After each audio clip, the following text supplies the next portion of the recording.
Task आप सभी लोगों को दिया था, बहुत सारे लोगों ने उसके लिए प्रयत्न किया है और वो टास्क था वेद क्या है? वेदों की रचना किसने की?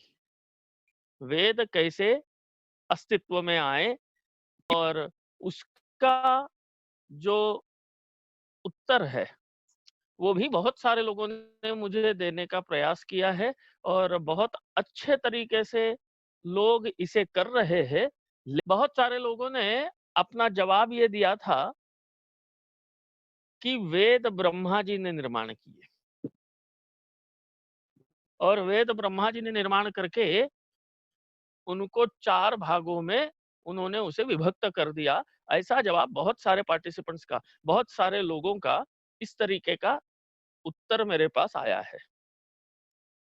एक हमारे श्याम जी है, हैदराबाद सिकंदराबाद वाले श्याम गीलड़ा जी उन्होंने एक उत्तर ठीक दिया है और सबसे सही, सबसे योग्य उत्तर, सबसे अच्छा उत्तर मुझे मिला है कृष्णा जाजू और ब्रह्म स्वरूप जाजू जी के द्वारा।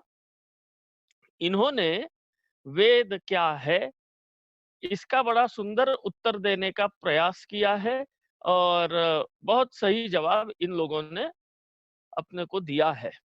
तो मैंने पूछा कि भाई कहाँ से ढूंढ निकाला? तो पहले तो हंसने लगे कि हाँ हाँ, हमने ढूंढ तो निकाल लिया, जवाब सही है कि नहीं? तो हाँ, जवाब तो सही है, सही जवाब दिया है। कहाँ से ढूंढ मारा भाई तुमने? ढूंढा कहाँ से ये तो बताओ? जब ऐसा बोला तब वो अपनी एक कॉपी बोली कि मेरे पास ये देखिए एक कॉपी लिखी हुई है।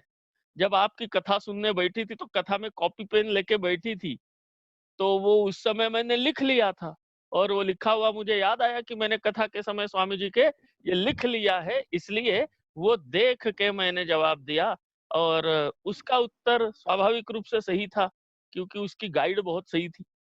वेद ये किसी के द्वारा, किसी मनुष्य के द्वारा, किसी ऋषि के द्वारा निर्माण नहीं हुए।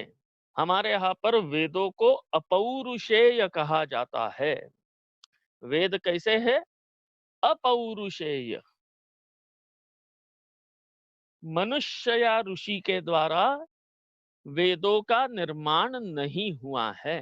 वेद ये स्वयं परमात्मा के श्वास और उच्छ्वास रूप है। अब इन विषयों को अच्छे से समझने की कोशिश करना।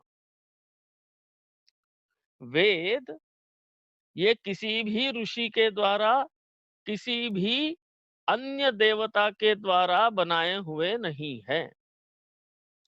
वेद ये जो चराचर सृष्टि के निर्माता है, ये पूरे ब्रह्मांड के जो निर्माता है, ऐसे परमपिता परमेश्वर के द्वारा ही वेदों का प्रणयन हुआ है। परमात्मा के श्वास और उच्छ्वास के रूप में वेदों का ज्ञान अवतरित हुआ। वेद ज्ञान स्वरूप है। वेद कैसे है? ज्ञान स्वरूप है और ज्ञान तो उसी से मिल सकता है जिसके पास ज्ञान हो। परमात्मा का स्वरूप जब हम चिंतन करते हैं तो दो रूप में परमात्मा का स्वरूप हमारे बुद्धि में आता है। एक तो परमात्मा का स्वरूप है सगुण साकार और एक परमात्मा का स्वरूप है निर्गुण निराकार। तो परमात्मा के सगुण साकार और निर्गुण निराकार रूप में चराचर ब्रह्मांड की उत्पत्ति के समय परमात्मा हिरण्यगर्भ है। निर्गुण निराकार रूप में परमात्मा ने सगुण साकार सृष्टि का निर्माण किया। परमात्मा ने उस समय जब सृष्टि का प्रणयन हुआ, जब सृष्टि का ब्रह्मांड की निर्मिति हुई, उस समय परमात्मा के ज्ञान से ब्रह्मांड बना और परमात्मा का ज्ञान ब्रह्मांड में भर गया। और श्वास उच्छ्वास शब्द ये सभी कहाँ विराजते हैं, कहाँ रहते हैं? तो ये सभी रहते हैं आकाश में, अर्थात जहां स्पेस है, जहां जगह है, वहां पर हमारे श्वास की वायु रहती है। आप एक व्यवहार करने की कोशिश कीजिए कि जहां बिल्कुल स्पेस ही नहीं है, वहां पर कोई शब्द, वहां पर कोई ध्वनि, वहां पर कोई आवाज हो सकती है क्या? लोहे का गोला है पूरा का पूरा ठोस, तो लोहे के गोले पर आप बेलन पटक दीजिए, उसके ऊपर लोहे के छड़ से मारिए तो आवाज आएगी, क्योंकि बाहर वातावरण है। लेकिन ठोस गोले के, लोहे के गोले में अंदर आवाज आती है क्या? नहीं आती, क्योंकि वहां स्पेस नहीं है। तो परमात्मा के श्वास और उच्छ्वास के रूप में ये सारे वेदों का ज्ञान ब्रह्मांड में आया। ब्रह्मांड के निर्मिति के साथ ही, ब्रह्मांड के अस्तित्व के साथ ही वेदों का ज्ञान भी ब्रह्मांड में अस्तित्व में आया। तो वेदों के निर्माता केवल परमात्मा है, और इसीलिए वेदों का ज्ञान जो है, वो ज्ञान कैसा है? ईश्वरीय ज्ञान है। वेदों का ज्ञान मानवीय नहीं है। वेदों का ज्ञान कैसा है? ईश्वरीय ज्ञान है। परमात्मा के द्वारा स्वयं वेद और वेदों का ज्ञान ये प्रकट कराया गया। अब क्या परमात्मा ने खुद अपने हाथ से लिख के दिए? क्या परमात्मा ने रिकॉर्ड करके दिए?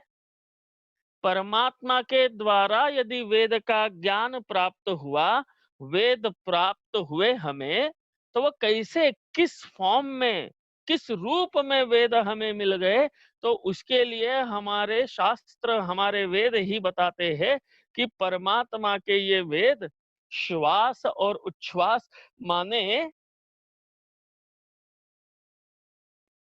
परमात्मा के ये जो ज्ञान है, ये परमात्मा का ज्ञान श्वास और उच्छ्वास के रूप में हमारे सामने आ गया।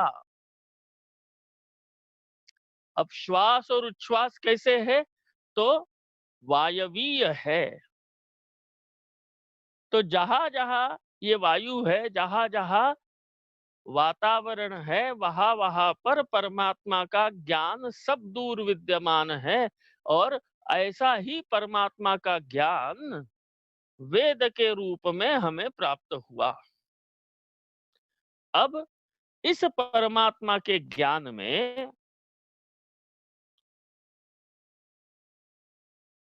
ज्ञान शब्दों के माध्यम से ज्ञात हुआ, और इसीलिए ये जो परमात्मा का ज्ञान है वेद रूप, यह हमें शब्दों के माध्यम से पता चला। परमात्मा का वेद रूप ज्ञान हमें शब्दों के माध्यम से पता चला। अब ये कैसे संभव हुआ? तो इसके लिए बताते हैं कि परमात्मा का ये जो ज्ञान है, ये चराचर सृष्टि में भरा हुआ है। हुँ? तो उस भरे हुए ज्ञान को ऋषियों ने अपनी समाधि अवस्था में, अपने ईश्वरीय तादात्म्य की अवस्था में अनुभव किया, और फिर उन्होंने उन शब्दों का, उस ज्ञान का जो शब्दात्मक अनुभव किया, उसको वो अपने वाणी से बोलने लग गए।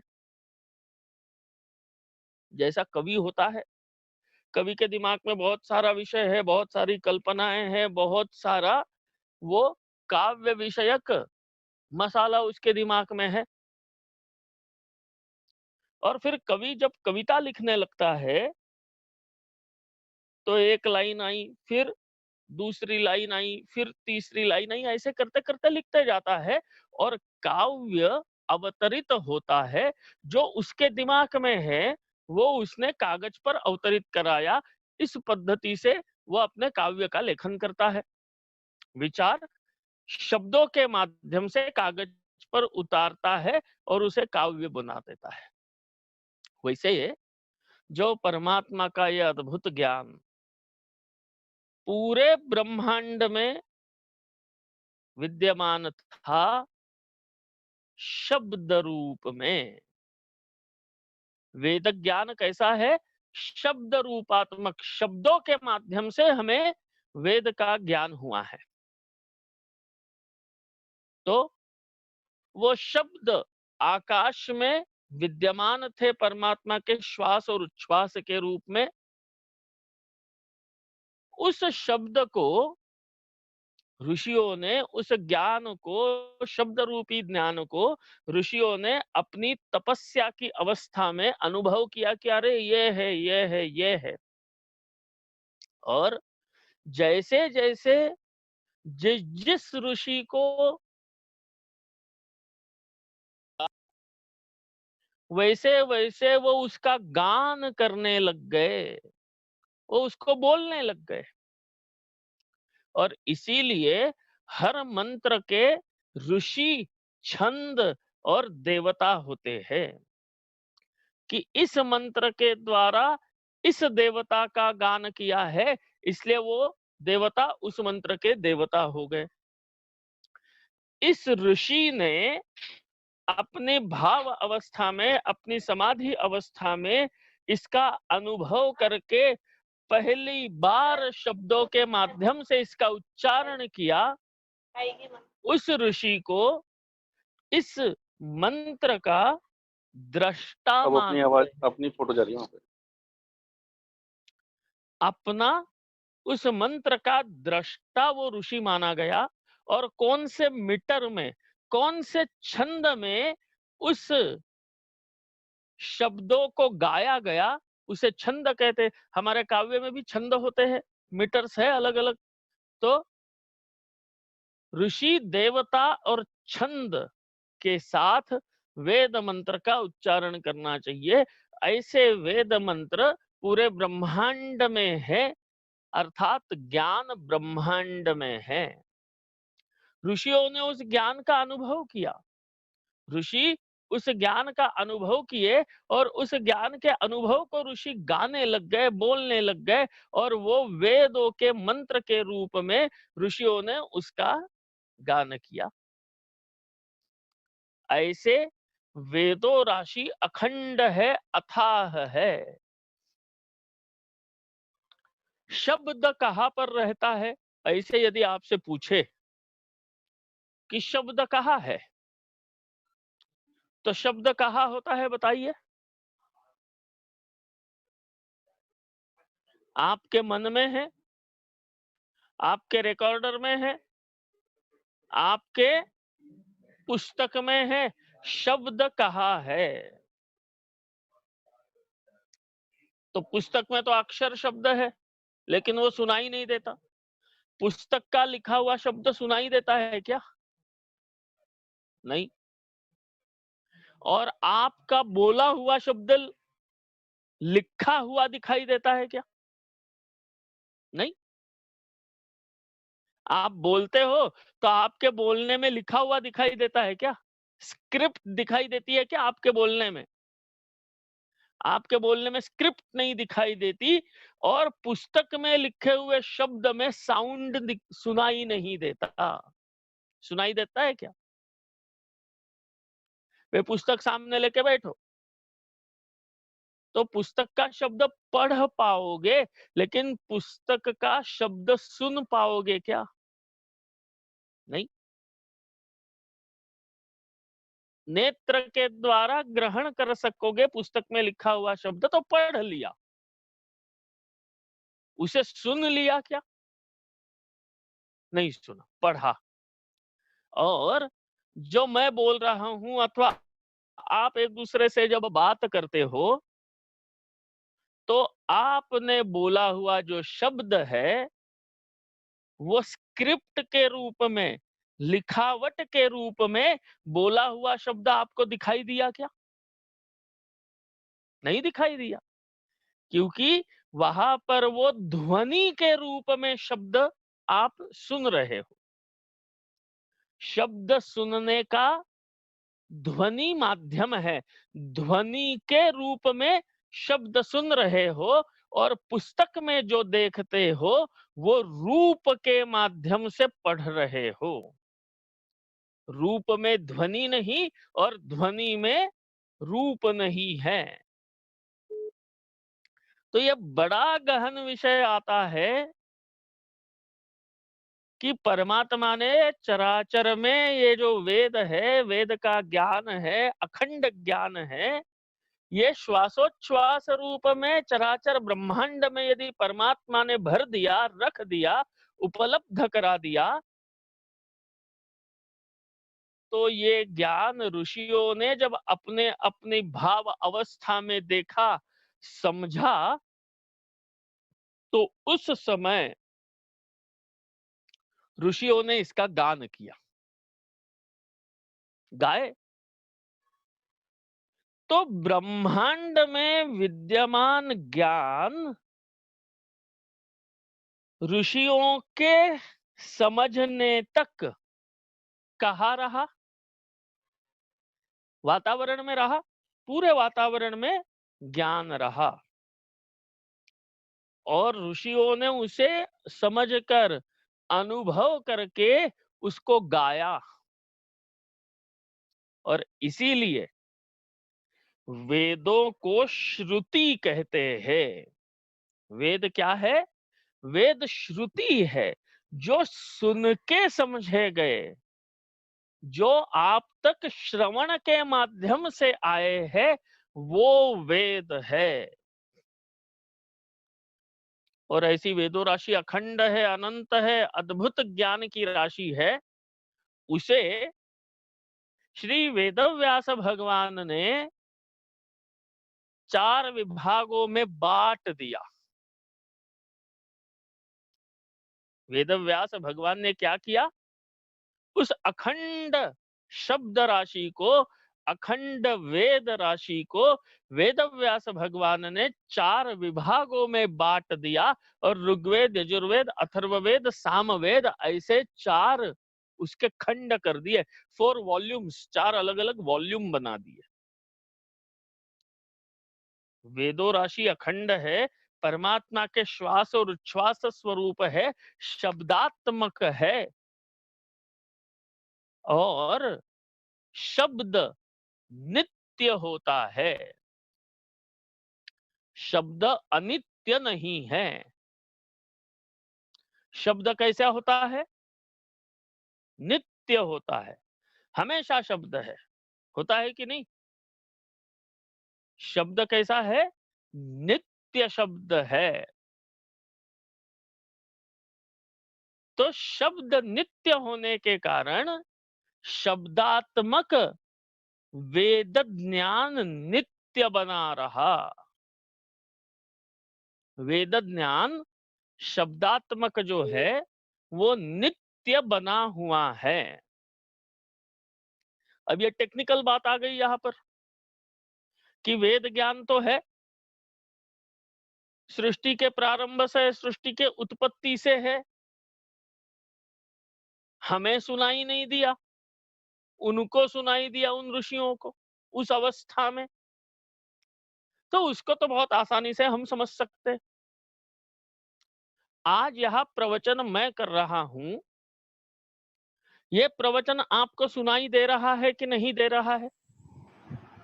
दे रहा है। मैं प्रवचन कर रहा हूं तो आपको प्रवचन सुनाई दे रहा है कि नहीं दे रहा है? दे रहा है। अब क्या मैं आपके कान में आके बोल रहा हूं क्या, जो आपको सुनाई दे रहा है? नहीं। शब्द मैंने बोला, मैंने शब्द बोला यहीं पर मेरे कमरे में, सामने दीवार को देखते हुए। तो मेरे मुंह से जो शब्द की उत्पत्ति हुई, ये शब्द जिसने अभी मीटिंग ज्वाइन ही नहीं करी है, ऐसे आदमी को सुनाई देगा क्या? नहीं सुनाई देगा। अच्छा, उस आदमी को सुनाई नहीं दिया तो क्या मैंने बोला ही नहीं क्या? मैंने तो बोला। उसको सुनाई नहीं दिया, और जिसके पास वो माध्यम है, जिसके पास वो तकनीक है, जिसके पास वो जुगाड़ है, वो सुन भी रहे हैं। दूसरा, जो शब्द मैं यहां पर बोल रहा हूं वो आप वहां सुन रहे हो, लेकिन अब एक रोज के अपने जीवन में जो हमें अनुभव होता है, रोज के जीवन का जो व्यवहार है, उस व्यवहार का स्मरण करो। क्या होता है? पति और पत्नी आपस में बात कर रहे हैं। पति और पत्नी आपस में बात कर रहे हैं, दो मित्र बात कर रहे हैं, माँ बेटा कोई भी, दो व्यक्ति, दो मनुष्य आपस में बात कर रहे हैं। तो क्या होता है? पति ने बोला, पत्नी ने सुना। क्या होता है? पति ने बोला और पत्नी ने सुना। वैसे आजकल कलयुग में कम ही होता है। आजकल बहू बोलती है, सास सुनती है। सास का बोला हुआ बहुएं कम सुनती है, अथवा पति का बोला हुआ पत्नियां सुनती बहुत कम है। ऐसे लोगों को अनुभव है कि पत्नी बोलती रहती है और पति सुनता रहता है बेचारा। तो कोई भी एक व्यक्ति ने बोला तो शब्द निर्माण कहां पे हुआ?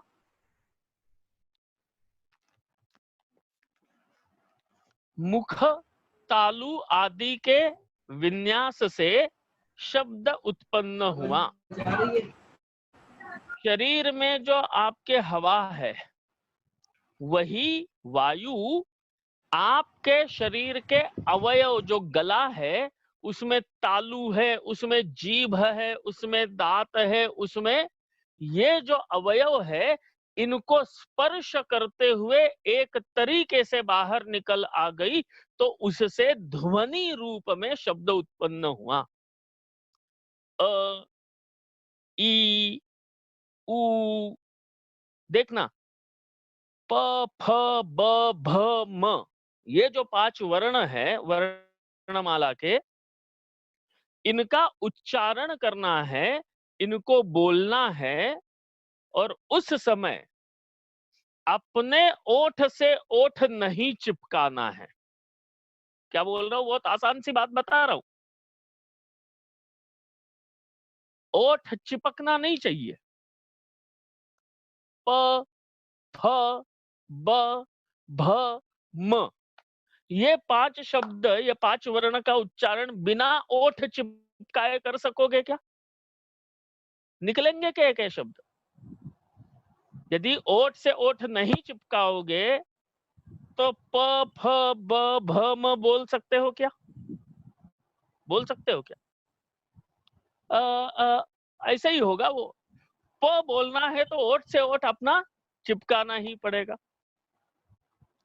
तो शरीर से हवा बाहर आई, लेकिन चिपकते हुए ओठों को छू के बाहर आ गई, तो वो प बना, नहीं तो वो प नहीं बना, वो केवल इतना ही बन के रह गया, है ना? तो शरीर के इन अवयवों को स्पर्श करके हवा बाहर आती है, वही शब्द आप सुन रहे हो। अब ये शब्द उत्पन्न कहां पे हुआ? कंठ में, तालु में, हृदय में। लेकिन ये शब्द आपके एंड पर उत्पन्न हुआ।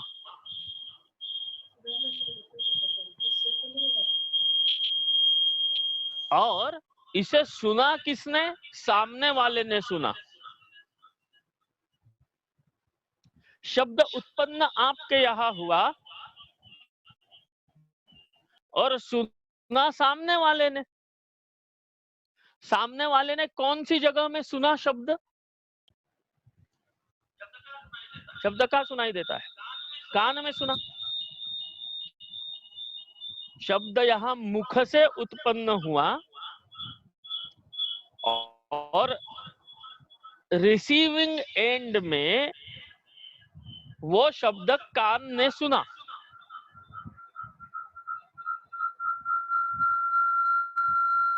ये काहे की आवाज डिस्टर्ब कर रही है बीच में? शब्द इस एंड पर मुख से उत्पन्न हुआ और उस एंड में जाके वो शब्द कान ने सुना। तो उस शब्द को यहां से वहां ले कौन गया? यहां से आपके मुंह से उसके कान तक इस उच्चारण किए हुए शब्द को कौन ले गया? वायु, हवा ले गई। अच्छा, तो हवा ले गई तो वो हवा जो यहां से वहां तक शब्द को ले जाती है, वो शब्द का कोई मूर्त रूप है क्या? शब्द दिखता है क्या कोई? शब्द का कोई मूर्त रूप है क्या? कि ये देखो देखो देखो, वो हरा अ जा रहा है, अरे वो पीला प गया, ऐसे कहीं दिखता है क्या आपको?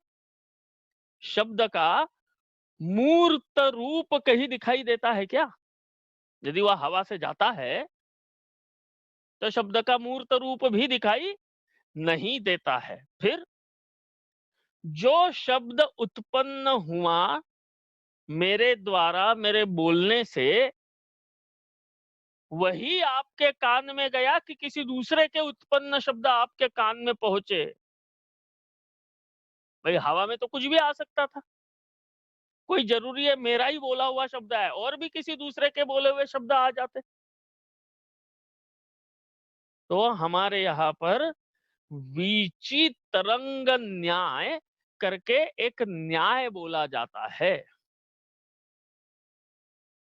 कि एक तरंग उठी तो उसने दूसरी तरंग को भी निर्माण किया, उसने एक और तरंग को निर्माण की, और ऐसे तरंग तरंग तरंग तरंग बनते हुए वो तरंग आपके कान तक पहुंचे, श्रोत्र इंद्रिय तक जाके पहुंचे, और इस न्याय से यहां बोला हुआ शब्द वहां आपको कान में सुनाई दिया।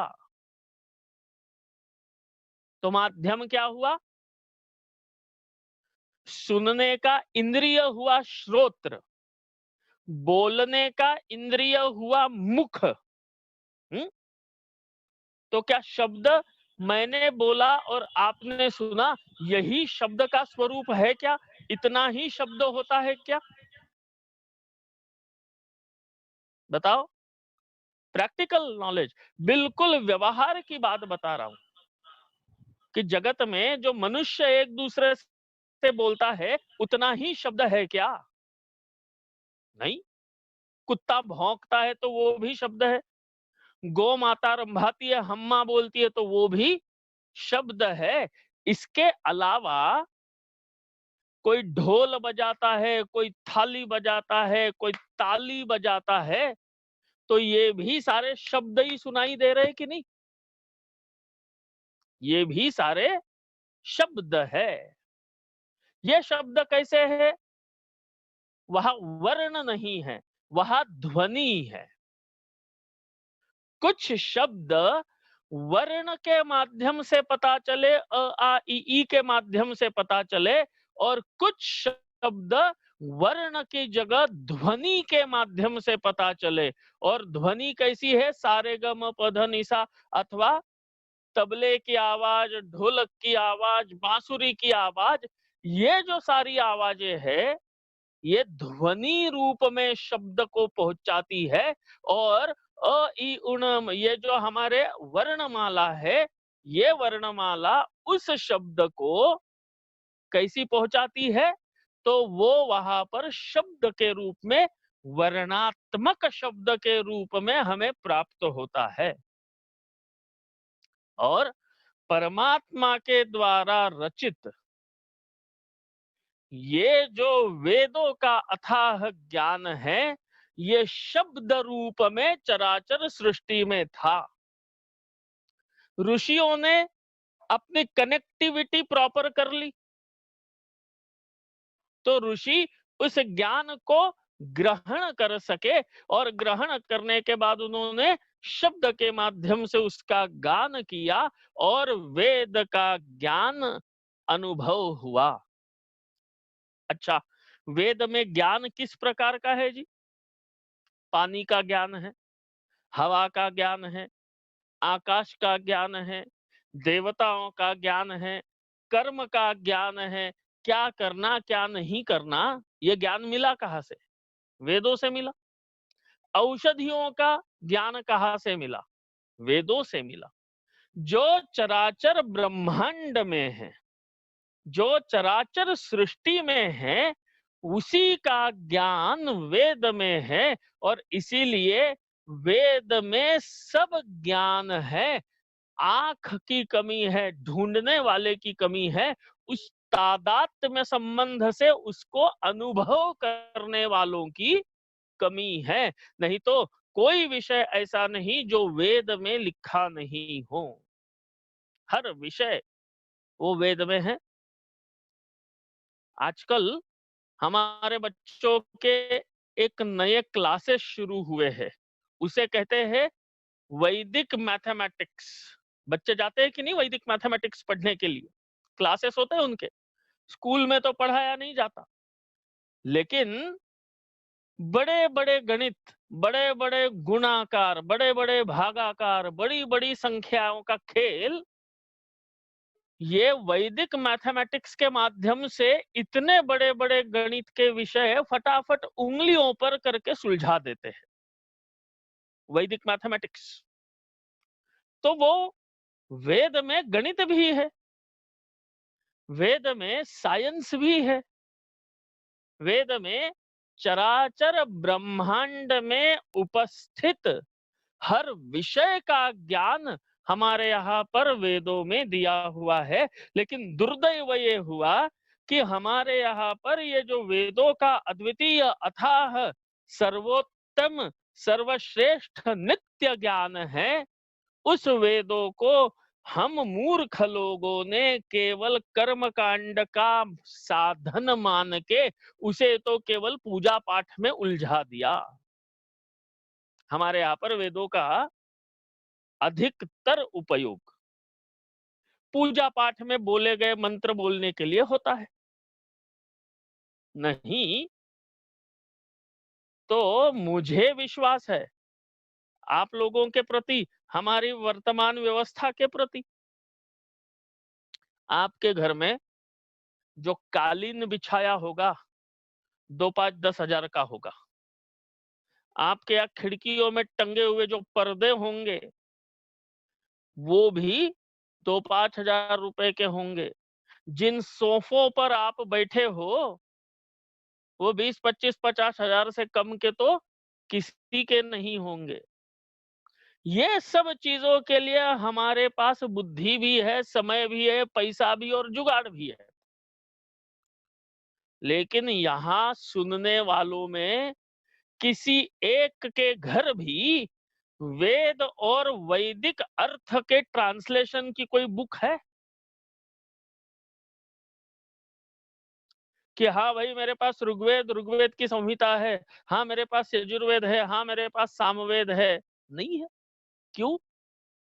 क्योंकि हमने वेदों को कभी ज्ञान का स्रोत माना ही नहीं, समझ ही नहीं पाए कि वेद ज्ञान के स्रोत है। हम वेद विद्वानों का विषय है, और वेद ये कर्म कांड के मंत्रों का समूह है, ऐसे ही मान के उसी में उलझ के रह गए। नहीं सीखा कोई, नहीं लाया कोई। किसी ने पत्ते पलटने की भी तोहमत नहीं उठाई, क्योंकि हमारे व्यवहार का, हमारे विचार का ये कभी अंग ही नहीं रहा। रामायण हर घर में मिल जाएगी, किसी के यहाँ वाल्मीकि मिलेगी, किसी के यहाँ रामचरितमानस मिलेगा, लेकिन रामायण का गुटका सबके घर में मिल जाएगा। गीता जी मिलेगी, गीता जी छोटी सी, गीता प्रेस ने तो ऐसा अनंत अखंड उपकार करके रखा है मानव मात्र का, कि हमारे पुराण, हमारे तत्व ज्ञान बताने वाला गीतादि ग्रंथ जो है, वो उन्होंने बहुत अल्प कीमत पर उपलब्ध करा के हम सबके लिए उपलब्ध करा दिए। तो लोग सुनते हैं, लोग उसे खरीदते भी हैं, और लोग अपने घर में चाहे रामायण हो, चाहे श्रीमद् भागवत हो, चाहे गीता प्रेस की छपी हुई गीता जी हो, चाहे पुराण हो, ये सब अपने अपने घरों में लोग लाके रखे हुए हैं, लोग उनका लाभ लेते हैं। लेकिन किसी के घर में वेद की संहिता नहीं मिलती है, क्योंकि लोगों ने वेदों को कर्मकांड का विषय मान के पंडितों तक छोड़ दिया कि भई ये तो पंडितों की बात है, पंडित लोग पढ़े, पंडित लोग सीखे। और पंडितों ने भी 100 में से 95 पंडितों ने तो उसे केवल रट्टा मार के, उस संहिता के शब्दों को रट के याद करके पूजा पाठ के लिए ही उपयोग का साधन मात्र माना। लेकिन वेद को पंडितों ने भी उसका अर्थ, उसका अध्ययन और उसका तादात्म्य, उसमें छुपा हुआ ज्ञान प्राप्त करने के लिए पंडितों ने भी कभी वेद की तरफ विशेष आग्रह से देखा नहीं। तो उस कारण हुआ क्या? ये जो अद्वितीय ज्ञान का स्रोत है, ये अद्वितीय ज्ञान का स्रोत है हमारा ही, लेकिन वो कहीं अटक के रह गया, कहीं उलझ के रह गया, और उस कारण से हमारे पास होकर भी हम तो भिखारी ही रह गए। है हमारा ही, है हमारे पास ही, लेकिन हमारा होकर भी हम भिखारी बन के रह गए, होके भी हमें उसका पता ही नहीं। पता है कि नहीं? हीरे की कीमत जौहरी समझता है, हीरे की कीमत जौहरी समझता है, दूसरे के लिए तो टुकड़ा है वो कांच का, पत्थर का टुकड़ा है, पार्थिव है वो। लेकिन जौहरी के लिए सारे विश्व में सबसे अमूल्य मानते हैं हीरे को, कि हाँ हीरा है। तो जौहरी जो समझने वाला है वो समझता है, और हम भारतीयों के लिए हमारे वेद जो हमारी धरोहर है, जो हमारे ऋषियों के द्वारा अनुभव करके गाकर सारे जगत पर उपकार करते हुए बताया हुआ तत्व ज्ञान है, वो वेद आज के तारीख में हमारे होकर भी वैदिक विषय की, संस्कृत विषय की हाईएस्ट डिग्री जर्मनी में जाके लेनी पड़ती है। जर्मनी के जो तंत्रज्ञ है, जर्मनी के जो शास्त्रज्ञ हैं, ये उन वेदों पर रिसर्च कर रहे हैं। किसी ने अपना ऑडियो चालू किया है जो डिस्टर्ब कर रहा है। ऑडियो यदि किसी ने अपना चालू किया हो तो उसे बंद करे, वो डिस्टर्ब कर रहा है। तो हमारे वेदों का जो तत्वज्ञान है, वो वेदों का तत्वज्ञान हमारा होते हुए भी हम उससे वंचित होने लग गए, क्योंकि कभी हमें ये सिखाया ही नहीं गया, क्योंकि हमें ये बताया ही नहीं गया कि अरे इसमें ज्ञान है, इसे पढ़ो, इसको समझो, इसको आत्मसात करो। हमारी कुएं की जो संपूर्ण दुनिया बन गई, वो मेंढक की दुनिया कुआं ही बन के रह गई, हम तो रामायण में ही उलझ के रह गए, हम तो हनुमान चालीसा में ही उलझ के रह गए, हम तो उनसे बाहर निकलने की कोशिश ही नहीं किए। जो ज्ञान है, हमने परसों ही पहला वेद का मंत्र सुना था, अग्निमीळे पुरोहितम यज्ञस्य देव मृत्विजम होतारम रत्न धातमम। तो अग्निम ईळे पुरोहितम, पुरोहित शब्द जो आगे आगे ले जाता है हमें, वो पुरोहित है। ये हमने सुना था। ऐसा सारा अद्भुत ज्ञान जिसमें नदियों का वर्णन है, जिसमें पहाड़ों का वर्णन है, जी ऋषि एक जगह बैठते हैं, वहीं पर आंख मूंद के समाधि अवस्था में, उस भाव अवस्था में पहुंचते हैं और सारे ब्रह्मांड में कहा कौन कैसा है इसका वर्णन कर देते हैं। इससे बड़ी टेक्नोलॉजी क्या चाहिए?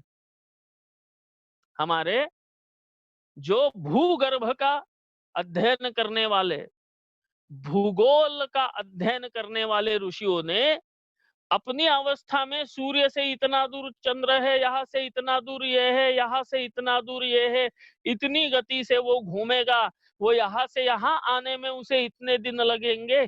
जब दुनिया की नींद नहीं खुली थी, तब हमारे ऋषियों ने इस वैदिक तत्व के माध्यम से पंचांग निर्मिति की थी। ज्योतिष को वेद का नेत्र कहा है। ज्योतिष जो है, जो काल गणना है, वो वेद का नेत्र है। वेद के अंग है, 6 वेद षडंग है।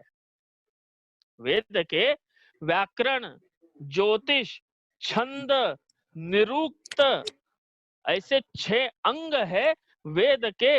वेद षडंग माना गया।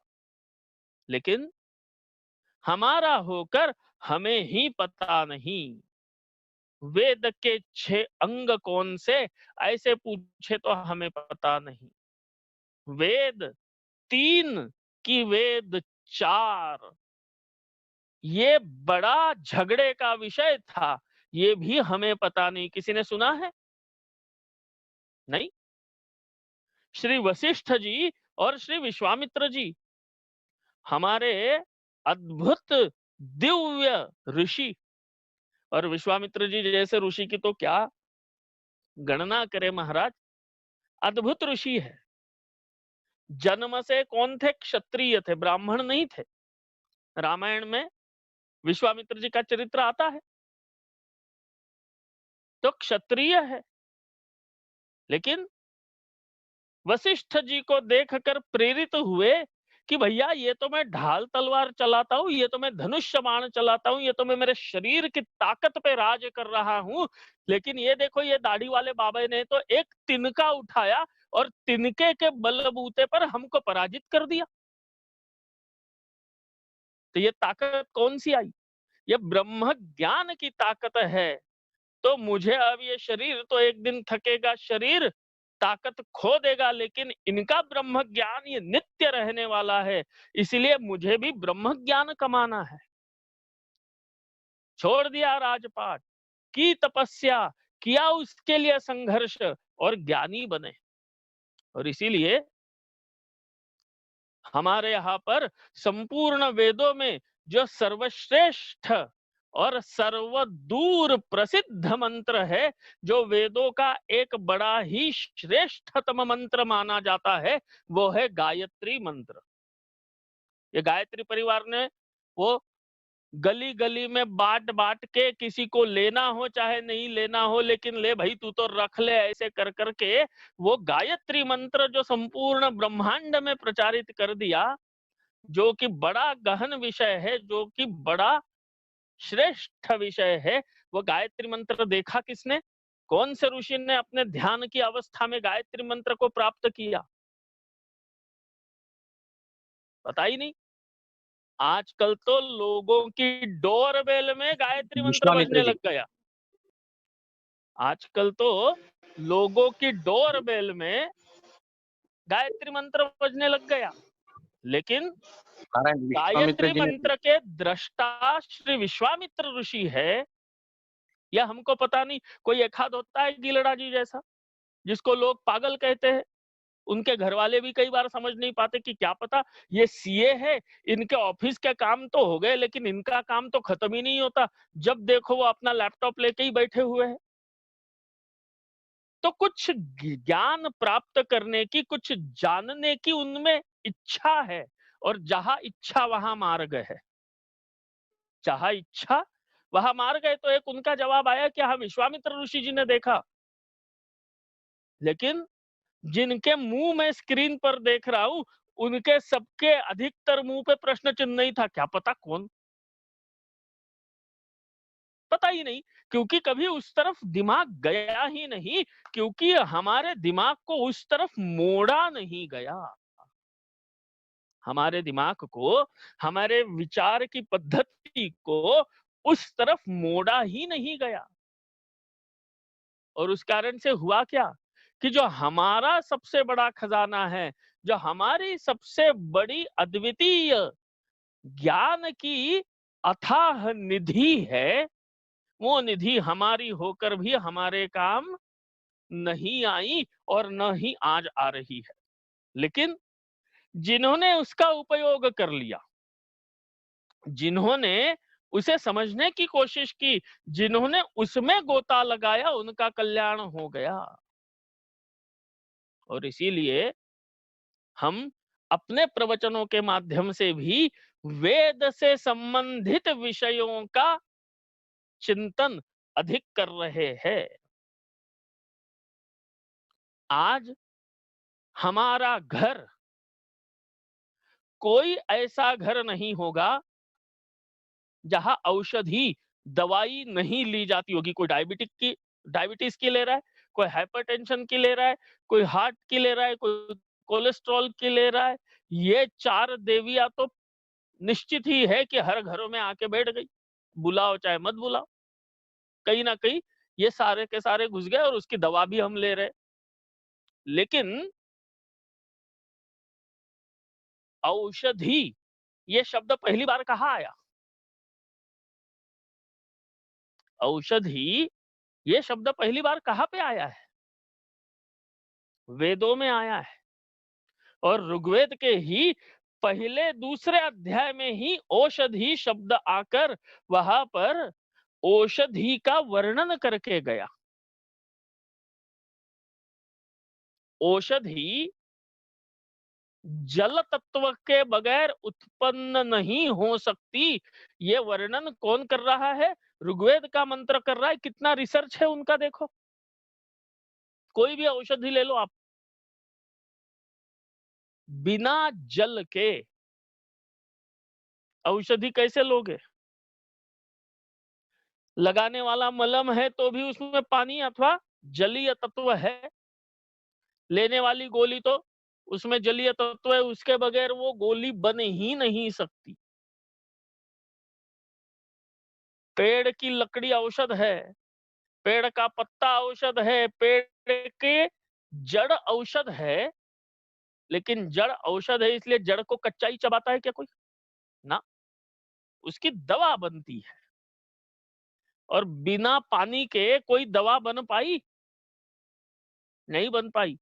हम इतने वर्षों से दवा ले रहे हैं, लेकिन कभी सोचा ही नहीं कि क्या ये बिना पानी की दवा बनी है कि पानी सहित बनी है। सोचा कभी? नहीं। हम अपने नियमों में, सकरा नकरा में पानी और पानी की चीजों का तो ध्यान रखते हैं। हर दवा बिना पानी के बनी नहीं, कैसे चल गई भीतरिया में? पोहा पानी में गला के कूट के बना इसलिए भोग नहीं लगा। दवा कैसे बनी भैया, वो तो चल गई हमें, क्योंकि कभी विचार नहीं किया। आक्षेप नहीं है किसी पर, ऐसी कई सारी चीजें हैं जो हमें पता ही नहीं है। हम केवल देखा देखी करते जा रहे हैं। गतानुगति को लो कहा। एक भेड़ गई गड्ढे में कि दूसरे भी दुनिया चली गड्ढे में, वो वाला हाल हमारा भी है कुछ हद तक।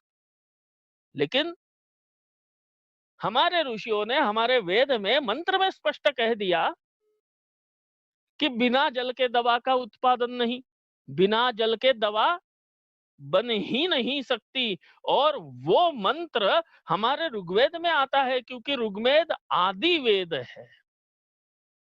ऋग्वेद आदि वेद है। और अद्भुत शब्दों का उसमें अप्सु में सोमो अब्रवीदंतर्विश्वानि भेषजा अग्रिंच विश्वसं भुवम। क्या कहते हैं? भेषज माने औषधि, अप्सु में सोमः अब्रवीत अंतः विश्वानि भेषजा अग्निम च विश्व भुवम आपाह च विश्व भेषजी। ऐसे पद है उस मंत्र के।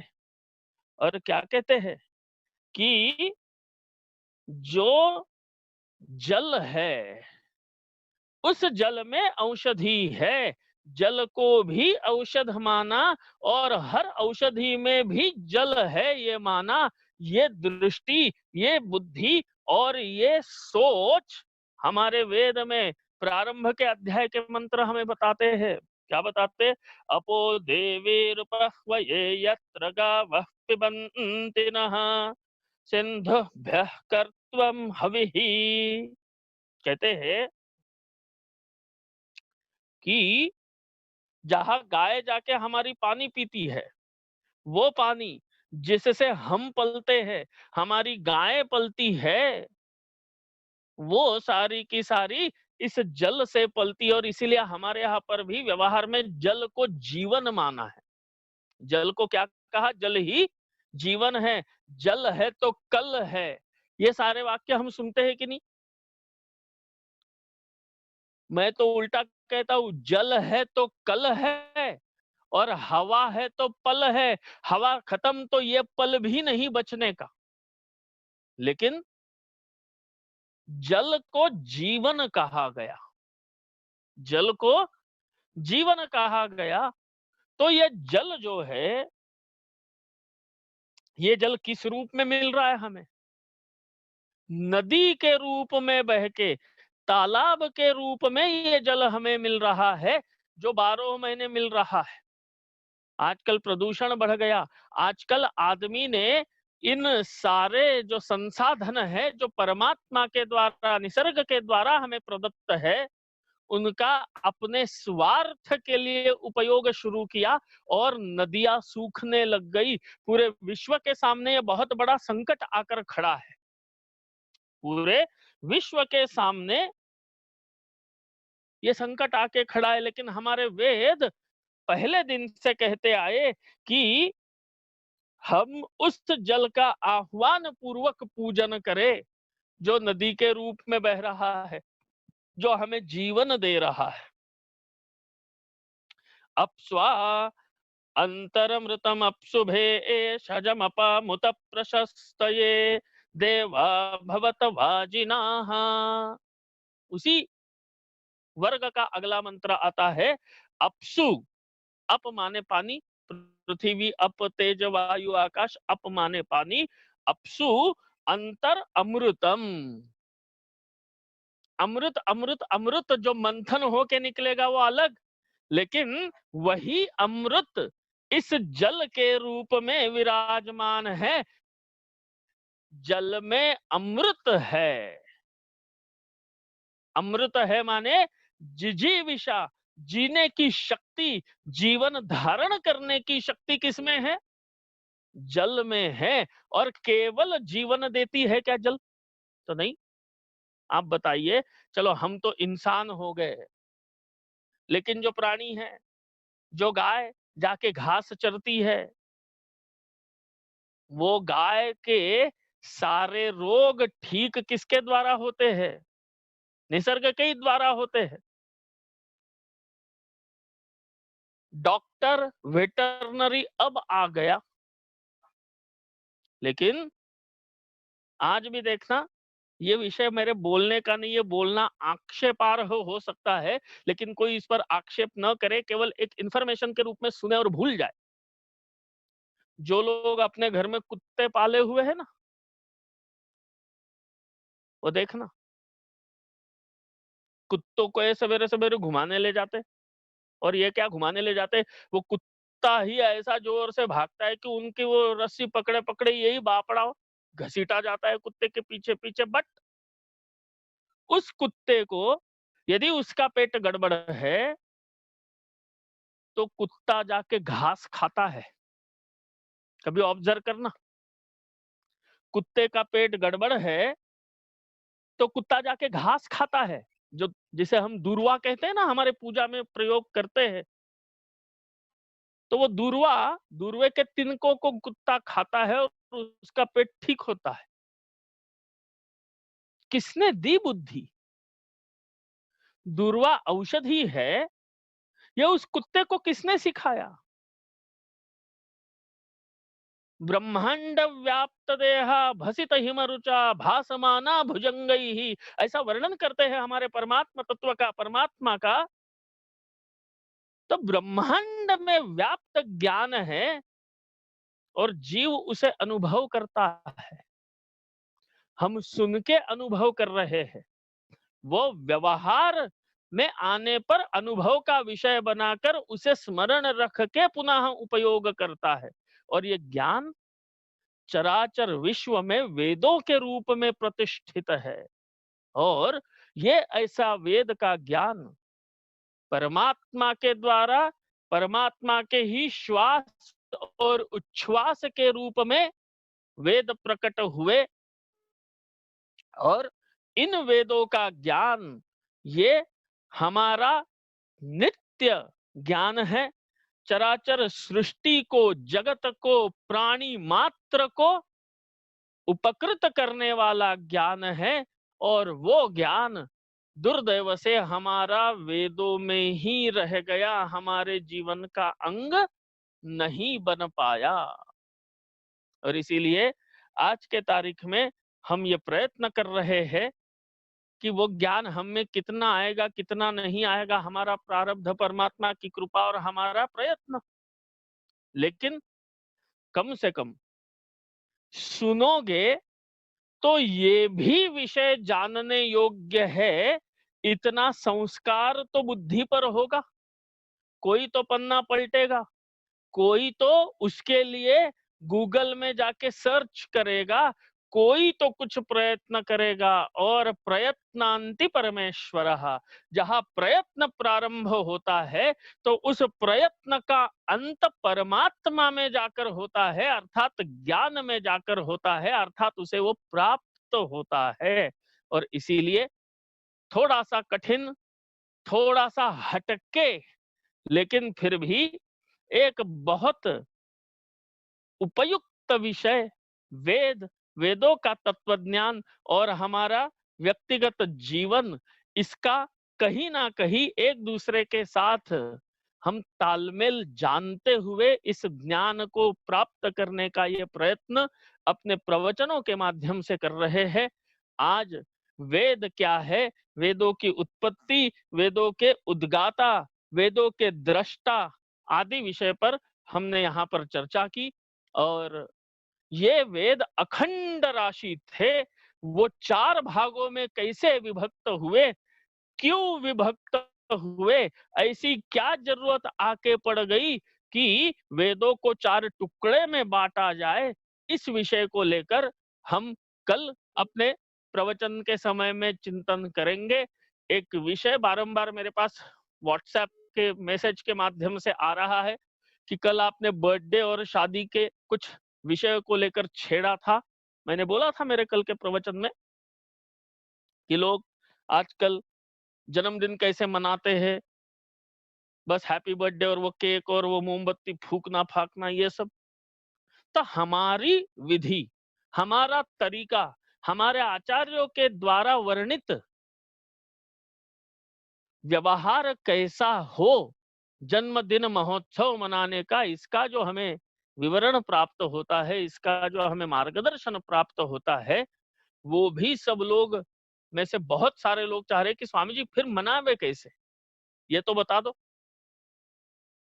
तो वो भी कल हम चिंतन करने का प्रयास करेंगे। श्री गीलड़ा जी ने ग्रुप में, शायद वीडियो प्रवचन वाले ग्रुप में भी और रामानुज कोट ग्रुप में भी, और वो कई सारे ग्रुपों में है, तो उन सभी ग्रुप में उन्होंने अनंत श्री विभूषित श्री तोताद्रि स्वामी जी महाराज के कालक्षेप में तोताद्रि स्वामी जी महाराज के द्वारा वर्णित जो आदेश है अथवा जो मार्गदर्शन है वो भी लिपिबद्ध करके हमारे ग्रुपों में डाला हुआ है, उसे आप पढ़े। चूंकि दाक्षिणात्य पद्धति में नक्षत्र प्रधान जन्म दिवस मनाते हैं, हमारे उत्तर भारत में तिथि प्रधान मनाया जाता है, और आजकल तो पूरे भारतवर्ष में वैसे ही आंग्ल तारीख प्रधान जन्मदिन होने लग गया। तो जन्मदिन कैसे मनाना चाहिए उसका मार्गदर्शन हमें उसके माध्यम से भी मिलता है, प्लस हमारे वेद इसे किस प्रतीक रूप में मनाने की आज्ञा करते हैं उसको भी हम कल श्रवण करेंगे। तब तक अभी आप सभी लोगों को जय श्रीमन नारायण, जय श्रीमन नारायण। पर्यंत शर्मावधि रामानुजदासन के साष्टांग प्रणाम। मंगल जय श्रीमन जय श्रीमन नारायण, जय श्रीमन नारायण सबको।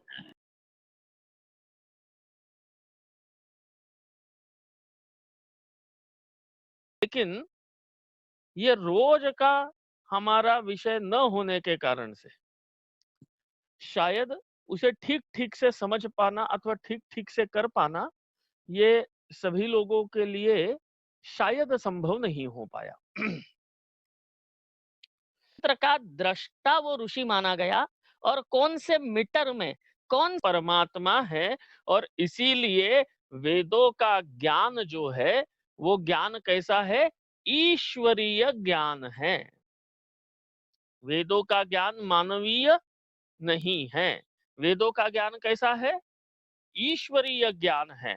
परमात्मा के द्वारा स्वयं वेद और वेदों का ज्ञान ये प्रकट कराया गया। अब क्या परमात्मा ने खुद अपने हाथ से लिख के दिए, क्या परमात्मा ने रिकॉर्ड करके दिए? परमात्मा के द्वारा यदि वेद का ज्ञान प्राप्त हुआ, वेद प्राप्त हुए हमें, तो वो कैसे, किस फॉर्म में, किस रूप में वेद हमें मिल गए, तो उसके लिए हमारे शास्त्र, हमारे वेद ही बताते हैं कि परमात्मा के ये वेद श्वास और उच्छ्वास, माने परमात्मा के ये जो ज्ञान है, ये परमात्मा का ज्ञान श्वास और उच्छ्वास के रूप में हमारे सामने आ गया। अब श्वास और उच्छ्वास कैसे है, तो वायवीय है। तो जहां जहां ये वायु है, जहां जहां वातावरण है, वहां वहां पर परमात्मा का ज्ञान सब दूर विद्यमान है, और ऐसा ही परमात्मा का ज्ञान वेद के रूप में हमें प्राप्त हुआ। अब इस परमात्मा के ज्ञान में ज्ञान शब्दों के माध्यम से ज्ञात हुआ, और इसीलिए ये जो परमात्मा का ज्ञान है वेद रूप, यह हमें शब्दों के माध्यम से पता चला। परमात्मा का वेद रूप ज्ञान हमें शब्दों के माध्यम से पता चला। अब ये कैसे संभव हुआ, तो इसके लिए बताते हैं कि परमात्मा का ये जो ज्ञान है ये चराचर सृष्टि में भरा हुआ है। तो उस भरे हुए ज्ञान को ऋषियों ने अपनी समाधि अवस्था में, अपने ईश्वरीय तादात्म्य की अवस्था में अनुभव किया, और फिर उन्होंने उन शब्दों का, उस ज्ञान का जो शब्दात्मक अनुभव किया, उसको वो अपने वाणी से बोलने लग गए। जैसा कवि होता है, कवि के दिमाग में बहुत सारा विषय है, बहुत सारी कल्पनाएं हैं, बहुत सारा वो काव्य विषयक मसाला उसके दिमाग में है, और फिर कवि जब कविता लिखने लगता है तो एक लाइन आई, फिर दूसरी लाइन आई, फिर तीसरी लाइन आई, ऐसे करते करते लिखते जाता है, और काव्य अवतरित होता है। जो उसके दिमाग में है वो उसने कागज पर अवतरित कराया। इस पद्धति से वो अपने काव्य का लेखन करता है। विचार शब्दों के माध्यम से कागज पर उतारता है और उसे काव्य बना देता है। वैसे ये जो परमात्मा का ये अद्भुत ज्ञान पूरे ब्रह्मांड में विद्यमान था शब्द रूप में। वेद ज्ञान कैसा है? शब्द रूपात्मक, शब्दों के माध्यम से हमें वेद का ज्ञान हुआ है। तो वो शब्द आकाश में विद्यमान थे परमात्मा के श्वास और उच्छ्वास के रूप में। उस शब्द को ऋषियों ने, उस ज्ञान को, शब्द रूपी ज्ञान को ऋषियों ने अपनी तपस्या की अवस्था में अनुभव किया कि अरे ये है, ये है, ये है। और जैसे जैसे जिस ऋषि को वैसे वैसे वो उसका गान करने लग गए, वो उसको बोलने लग गए। और इसीलिए हर मंत्र के ऋषि, छंद और देवता होते हैं कि इस मंत्र के द्वारा इस देवता का गान किया है, इसलिए वो देवता उस मंत्र के देवता हो गए। इस ऋषि ने अपने भाव अवस्था में, अपनी समाधि अवस्था में इसका अनुभव करके पहली बार शब्दों के माध्यम से इसका उच्चारण किया। उस ऋषि को इस मंत्र का दृष्टा माना गया और कौन से मीटर में, कौन से छंद में उस शब्दों को गाया गया, उसे छंद कहते। हमारे काव्य में भी छंद होते हैं, मीटर्स है अलग अलग। तो ऋषि, देवता और छंद के साथ वेद मंत्र का उच्चारण करना चाहिए। ऐसे वेद मंत्र पूरे ब्रह्मांड में है, अर्थात ज्ञान ब्रह्मांड में है। ऋषियों ने उस ज्ञान का अनुभव किया, ऋषि उस ज्ञान का अनुभव किए और उस ज्ञान के अनुभव को ऋषि गाने लग गए, बोलने लग गए और वो वेदों के मंत्र के रूप में ऋषियों ने उसका गान किया। ऐसे वेदों राशि अखंड है, अथाह है। शब्द कहाँ पर रहता है? ऐसे यदि आपसे पूछे कि शब्द कहाँ है, तो शब्द कहाँ होता है बताइए? आपके मन में है, आपके रिकॉर्डर में है, आपके पुस्तक में है। शब्द कहाँ है? तो पुस्तक में तो अक्षर शब्द है, लेकिन वो सुनाई नहीं देता। पुस्तक का लिखा हुआ शब्द सुनाई देता है क्या? नहीं। और आपका बोला हुआ शब्द लिखा हुआ दिखाई देता है क्या? नहीं। आप बोलते हो तो आपके बोलने में लिखा हुआ दिखाई देता है क्या? स्क्रिप्ट दिखाई देती है क्या आपके बोलने में? आपके बोलने में स्क्रिप्ट नहीं दिखाई देती और पुस्तक में लिखे हुए शब्द में साउंड सुनाई नहीं देता। सुनाई देता है क्या? वे पुस्तक सामने लेके बैठो तो पुस्तक का शब्द पढ़ पाओगे, लेकिन पुस्तक का शब्द सुन पाओगे क्या? नहीं। नेत्र के द्वारा ग्रहण कर सकोगे पुस्तक में लिखा हुआ शब्द, तो पढ़ लिया। उसे सुन लिया क्या? नहीं सुना, पढ़ा।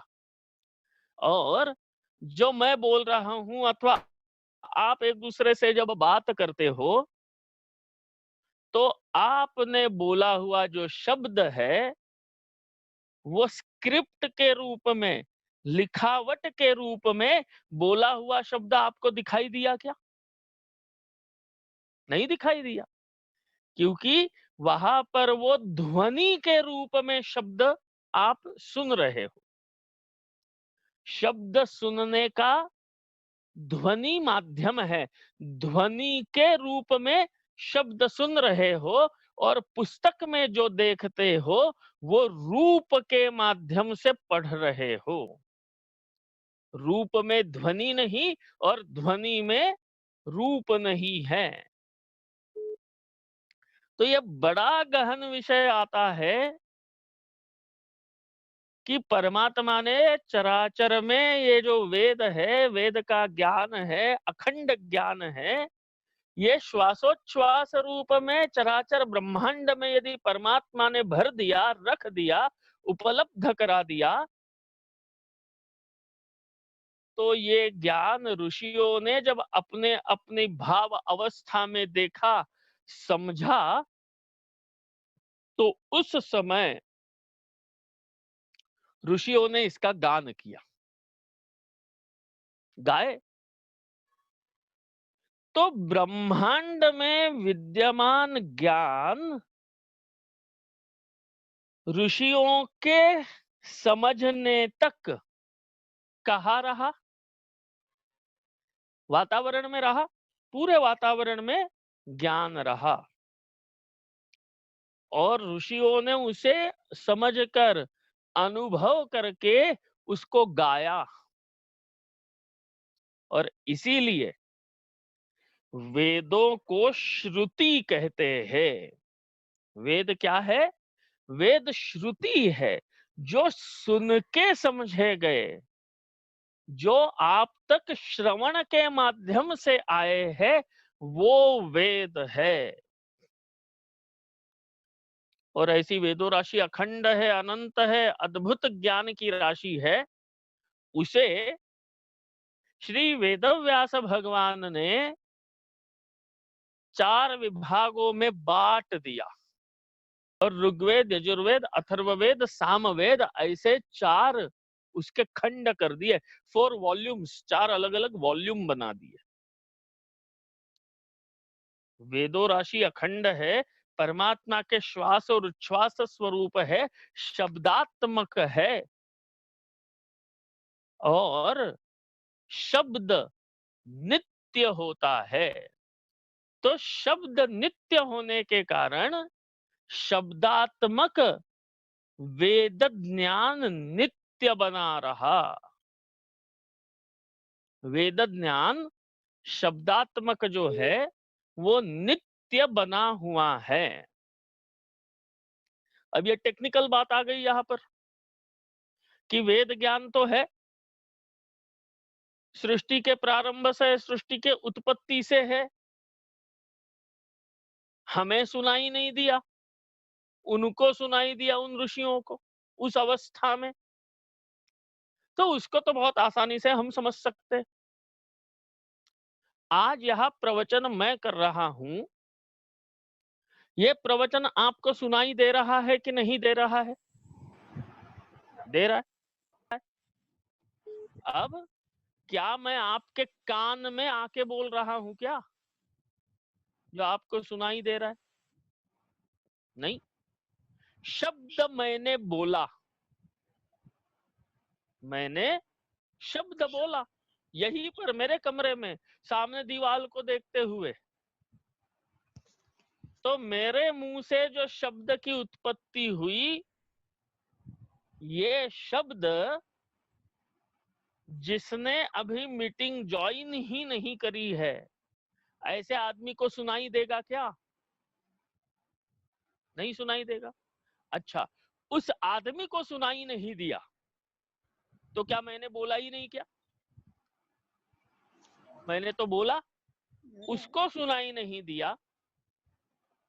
और जिसके पास वो माध्यम है, जिसके पास वो तकनीक है, जिसके पास वो जुगाड़ है, वो सुन भी रहे हैं।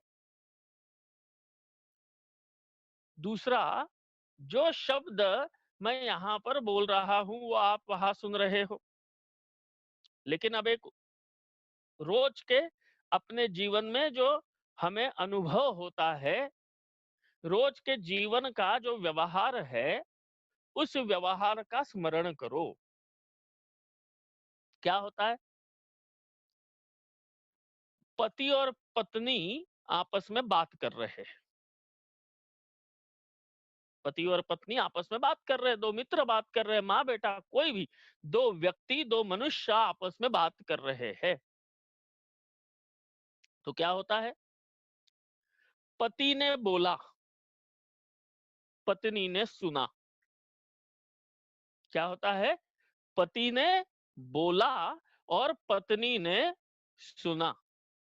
वैसे आजकल कलयुग में कम ही होता है, आजकल बहू बोलती है, सास सुनती है, सास का बोला हुआ बहुएं कम सुनती है, अथवा पति का बोला हुआ पत्नियां सुनती बहुत कम है। ऐसे लोगों को अनुभव है कि पत्नी ही बोलती रहती है और पति सुनता रहता है बेचारा। तो कोई भी एक व्यक्ति ने बोला तो शब्द निर्माण कहां पे हुआ,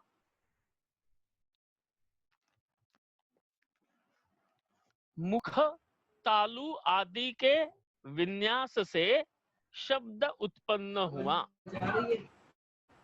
शरीर में जो आपके हवा है वही वायु आपके शरीर के अवयव, जो गला है उसमें तालु है, उसमें जीभ है, उसमें दांत है, उसमें ये जो अवयव है इनको स्पर्श करते हुए एक तरीके से बाहर निकल आ गई, तो उससे ध्वनि रूप में शब्द उत्पन्न हुआ। अ, ई, उ, देखना, प, फ, ब, भ, म, ये जो 5 वर्ण है वर्णमाला के, इनका उच्चारण करना है, इनको बोलना है, और उस समय अपने ओठ से ओठ नहीं चिपकाना है। क्या बोल रहा हूं, बहुत आसान सी बात बता रहा हूं। ओठ चिपकना नहीं चाहिए। प, फ, ब, भ, म, ये 5 शब्द, ये 5 वर्ण का उच्चारण बिना ओठ चिपकाए कर सकोगे क्या? निकलेंगे क्या एक शब्द? यदि ओठ से ओठ नहीं चिपकाओगे तो प, फ, ब, भ, म बोल सकते हो क्या? बोल सकते हो क्या? ऐसा ही होगा वो। प बोलना है तो ओठ से ओठ अपना चिपकाना ही पड़ेगा। तो शरीर से हवा बाहर आई, लेकिन चिपकते हुए ओठों को छू के बाहर आ गई, तो वो प बना, नहीं तो वो प नहीं बना, वो केवल इतना ही बन के रह गया, है ना। तो शरीर के इन अवयवों को स्पर्श करके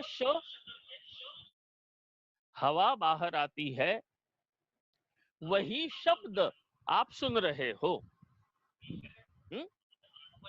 अब ये शब्द उत्पन्न कहां पे हुआ, कंठ में, तालु में, हृदय में। लेकिन ये शब्द आपके एंड पर उत्पन्न हुआ।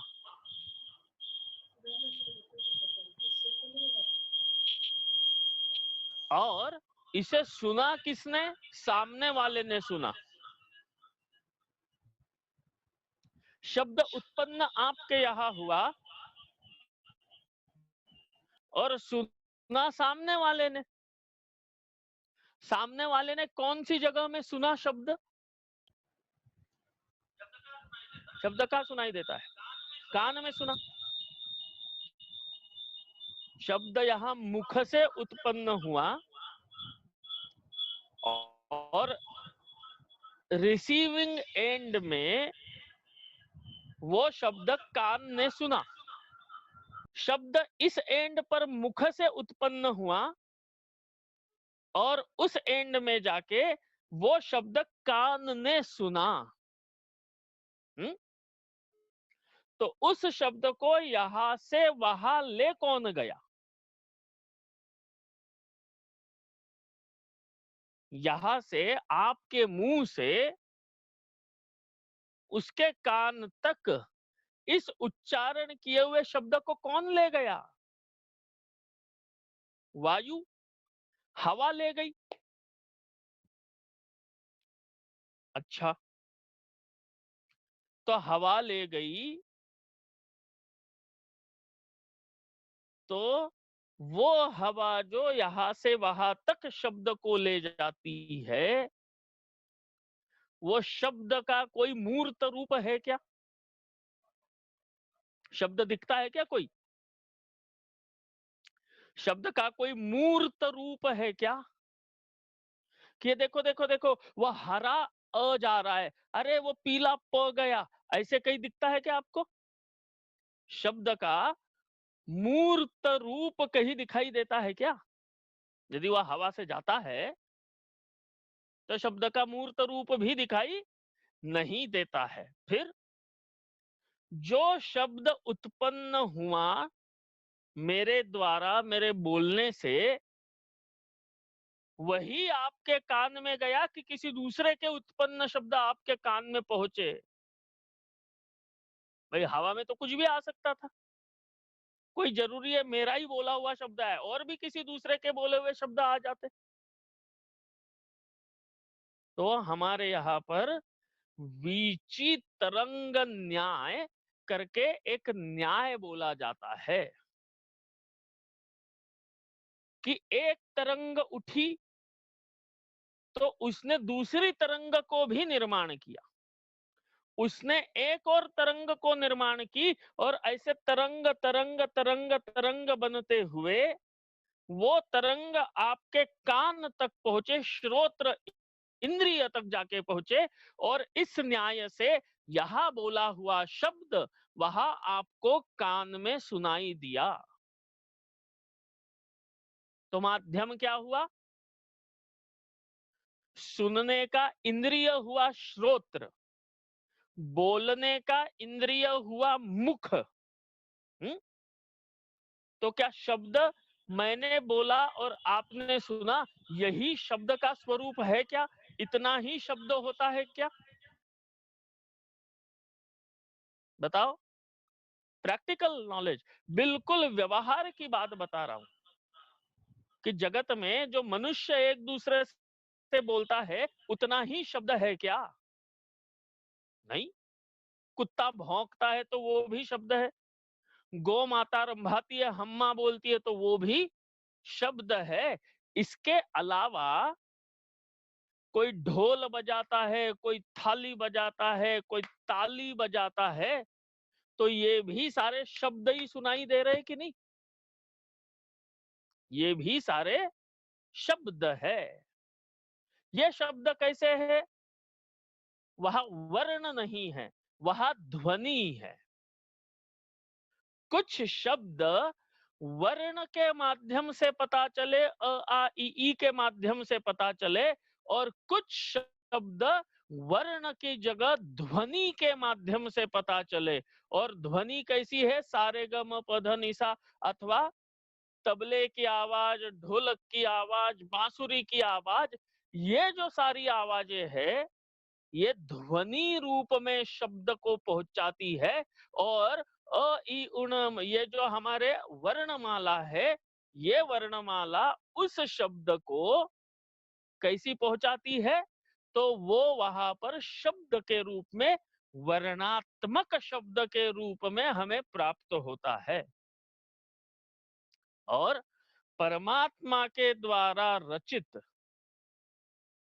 ये जो वेदों का अथाह ज्ञान है, ये शब्द रूप में चराचर सृष्टि में था। ऋषियों ने अपनी कनेक्टिविटी प्रॉपर कर ली,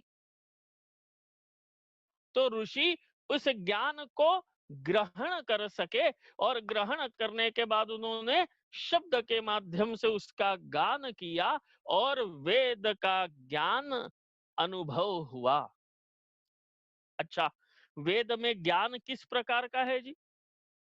पानी का ज्ञान है, हवा का ज्ञान है, आकाश का ज्ञान है, देवताओं का ज्ञान है, कर्म का ज्ञान है, क्या करना क्या नहीं करना, ये ज्ञान मिला कहाँ से? वेदों से मिला। औषधियों का ज्ञान कहाँ से मिला? वेदों से मिला। जो चराचर ब्रह्मांड में है, जो चराचर सृष्टि में है, उसी का ज्ञान वेद में है। और इसीलिए वेद में सब ज्ञान है। आंख की कमी है, ढूंढने वाले की कमी है, उस तादात्म्य में संबंध से उसको अनुभव करने वालों की कमी है। नहीं तो कोई विषय ऐसा नहीं जो वेद में लिखा नहीं हो। हर विषय वो वेद में है। आजकल हमारे बच्चों के एक नए क्लासेस शुरू हुए हैं, उसे कहते हैं वैदिक मैथमेटिक्स। बच्चे जाते हैं कि नहीं वैदिक मैथमेटिक्स पढ़ने के लिए? क्लासेस होते हैं उनके। स्कूल में तो पढ़ाया नहीं जाता, लेकिन बड़े बड़े गणित, बड़े बड़े गुणाकार, बड़े बड़े भागाकार, बड़ी बड़ी संख्याओं का खेल, ये वैदिक मैथमेटिक्स के माध्यम से इतने बड़े बड़े गणित के विषय फटाफट उंगलियों पर करके सुलझा देते हैं। वैदिक मैथमेटिक्स तो वो वेद में गणित भी है, वेद में साइंस भी है, वेद में चराचर ब्रह्मांड में उपस्थित हर विषय का ज्ञान हमारे यहाँ पर वेदों में दिया हुआ है। लेकिन दुर्दैव ये हुआ कि हमारे यहाँ पर ये जो वेदों का अद्वितीय अथाह सर्वोत्तम सर्वश्रेष्ठ नित्य ज्ञान है, उस वेदों को हम मूर्ख लोगों ने केवल कर्म कांड का साधन मान के उसे तो केवल पूजा पाठ में उलझा दिया। हमारे यहाँ पर वेदों का अधिकतर उपयोग पूजा पाठ में बोले गए मंत्र बोलने के लिए होता है, नहीं तो मुझे विश्वास है आप लोगों के प्रति, हमारी वर्तमान व्यवस्था के प्रति। आपके घर में जो कालीन बिछाया होगा 2-5-10 हजार का होगा।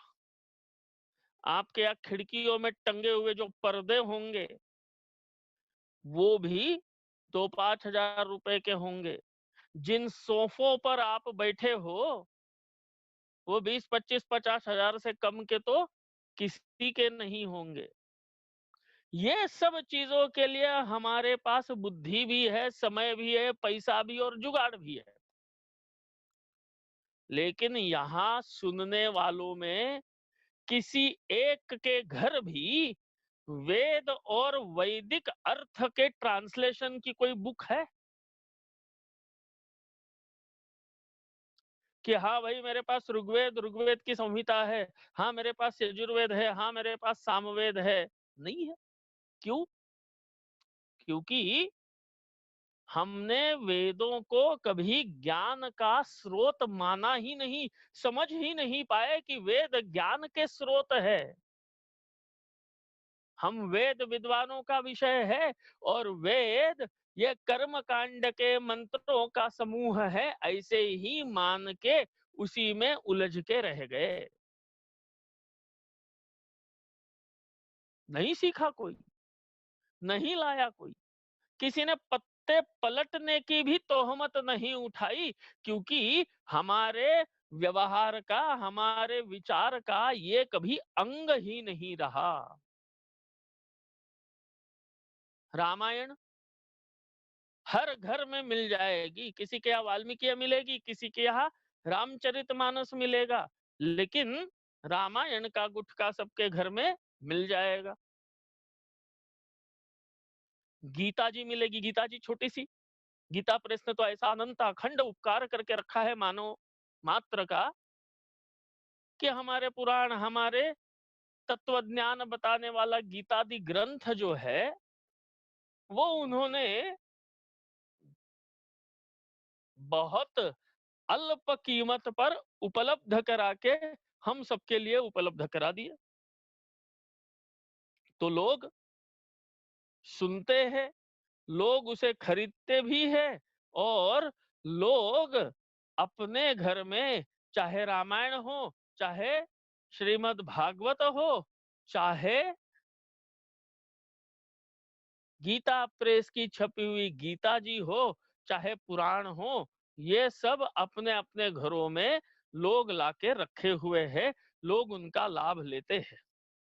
लेकिन किसी के घर में वेद की संहिता नहीं मिलती है, क्योंकि लोगों ने वेदों को कर्मकांड का विषय मान के पंडितों तक छोड़ दिया कि भैया तो पंडितों की बात है, पंडित लोग पढ़े, पंडित लोग सीखे। और पंडितों ने भी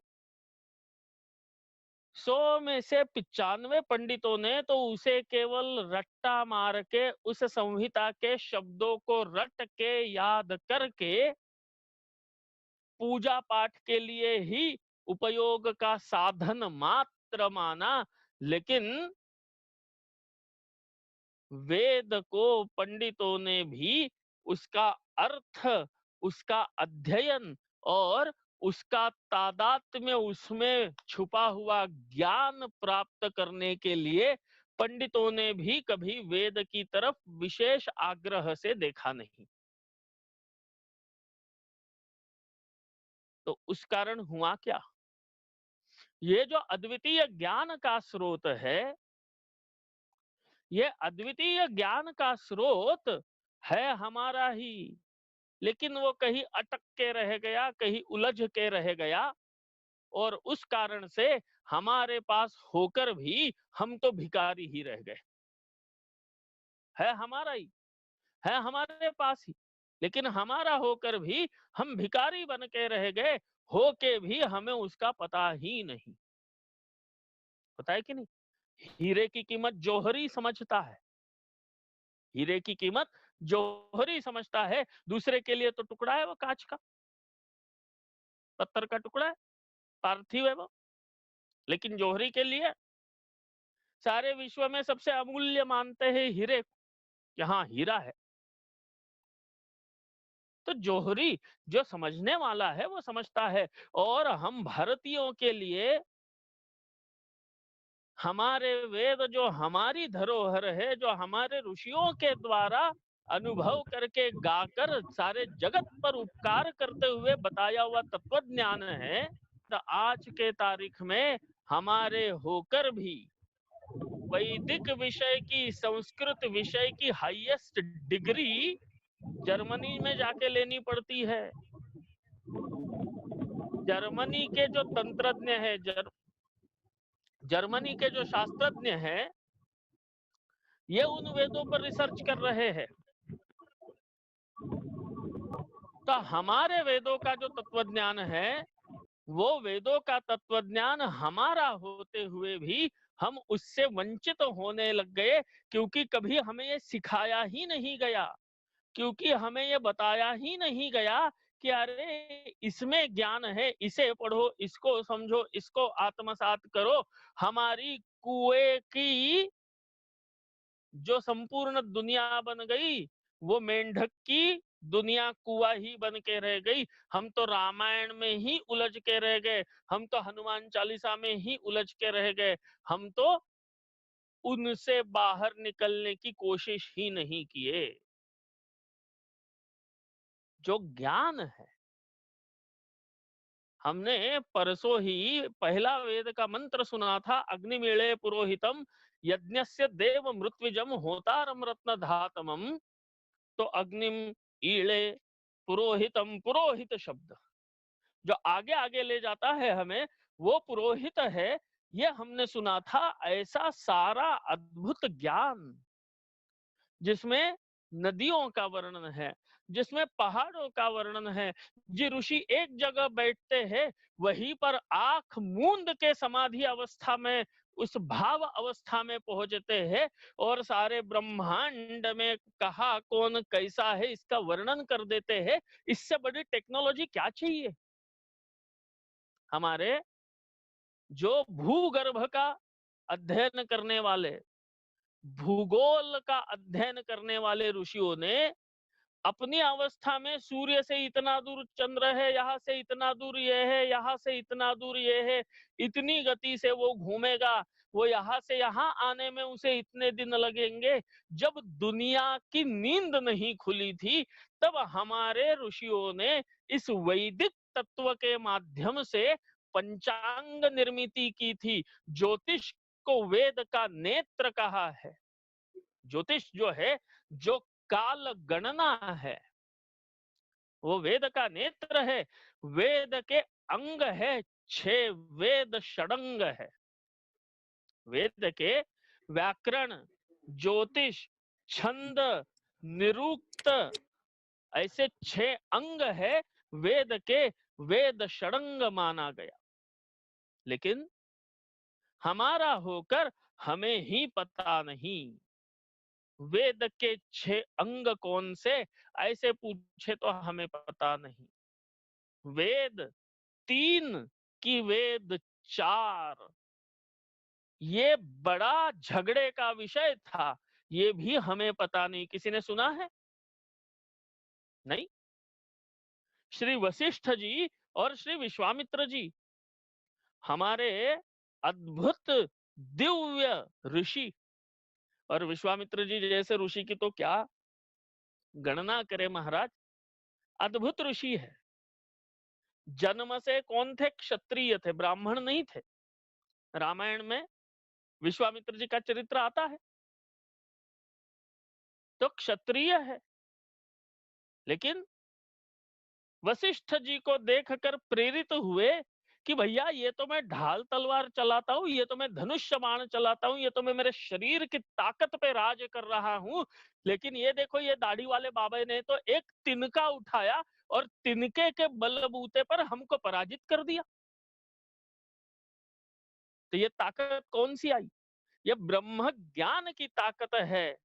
तो मुझे अब ये शरीर तो एक दिन थकेगा, शरीर ताकत खो देगा, लेकिन इनका ब्रह्म ज्ञान ये नित्य रहने वाला है। इसलिए मुझे भी ब्रह्म ज्ञान कमाना है। छोड़ दिया राजपाट, की तपस्या, किया उसके लिए संघर्ष और ज्ञानी बने। और इसीलिए हमारे यहाँ पर संपूर्ण वेदों में जो सर्वश्रेष्ठ और सर्वदूर प्रसिद्ध मंत्र है, जो वेदों का एक बड़ा ही श्रेष्ठतम मंत्र माना जाता है, वो है गायत्री मंत्र। ये गायत्री परिवार ने वो गली गली में बांट बांट के, किसी को लेना हो चाहे नहीं लेना हो, लेकिन ले भाई तू तो रख ले, ऐसे कर करके वो गायत्री मंत्र जो संपूर्ण ब्रह्मांड में प्रचारित कर दिया, जो कि बड़ा गहन विषय है, जो कि बड़ा श्रेष्ठ विषय है। वो गायत्री मंत्र देखा किसने? कौन से ऋषि ने अपने ध्यान की अवस्था में गायत्री मंत्र को प्राप्त किया? पता ही नहीं। आजकल तो लोगों की डोरबेल में गायत्री मंत्र बजने लग गया। लेकिन गायत्री मंत्र के दृष्टा श्री विश्वामित्र ऋषि है, या हमको पता नहीं। कोई एक आध होता है गिलड़ा जी जैसा, जिसको लोग पागल कहते हैं। उनके घर वाले भी कई बार समझ नहीं पाते कि क्या पता ये सीए है, इनके ऑफिस के काम तो हो गए, लेकिन इनका काम तो खत्म ही नहीं होता। जब देखो वो अपना लैपटॉप लेके ही बैठे हुए हैं। तो कुछ ज्ञान प्राप्त करने की, कुछ जानने की उनमें इच्छा है, और जहां इच्छा वहां मार्ग है। जहां इच्छा वहां मार्ग है। तो एक उनका जवाब आया कि हाँ, विश्वामित्र ऋषि जी ने देखा। लेकिन जिनके मुंह में स्क्रीन पर देख रहा हूं, उनके सबके अधिकतर मुंह पे प्रश्न चिन्ह ही था। क्या पता कौन? पता ही नहीं, क्योंकि कभी उस तरफ दिमाग गया ही नहीं, क्योंकि हमारे दिमाग को उस तरफ मोड़ा नहीं गया। हमारे दिमाग को, हमारे विचार की पद्धति को उस तरफ मोड़ा ही नहीं गया। और उस कारण से हुआ क्या कि जो हमारा सबसे बड़ा खजाना है, जो हमारी सबसे बड़ी अद्वितीय ज्ञान की अथाह निधि है, वो निधि हमारी होकर भी हमारे काम नहीं आई और न ही आज आ रही है। लेकिन जिन्होंने उसका उपयोग कर लिया, जिन्होंने उसे समझने की कोशिश की, जिन्होंने उसमें गोता लगाया, उनका कल्याण हो गया। और इसीलिए हम अपने प्रवचनों के माध्यम से भी वेद से संबंधित विषयों का चिंतन अधिक कर रहे हैं। आज हमारा घर, कोई ऐसा घर नहीं होगा जहां औषधि दवाई नहीं ली जाती होगी। कोई डायबिटीज की ले रहा है, कोई हाइपरटेंशन की ले रहा है, कोई हार्ट की ले रहा है, कोई कोलेस्ट्रॉल की ले रहा है।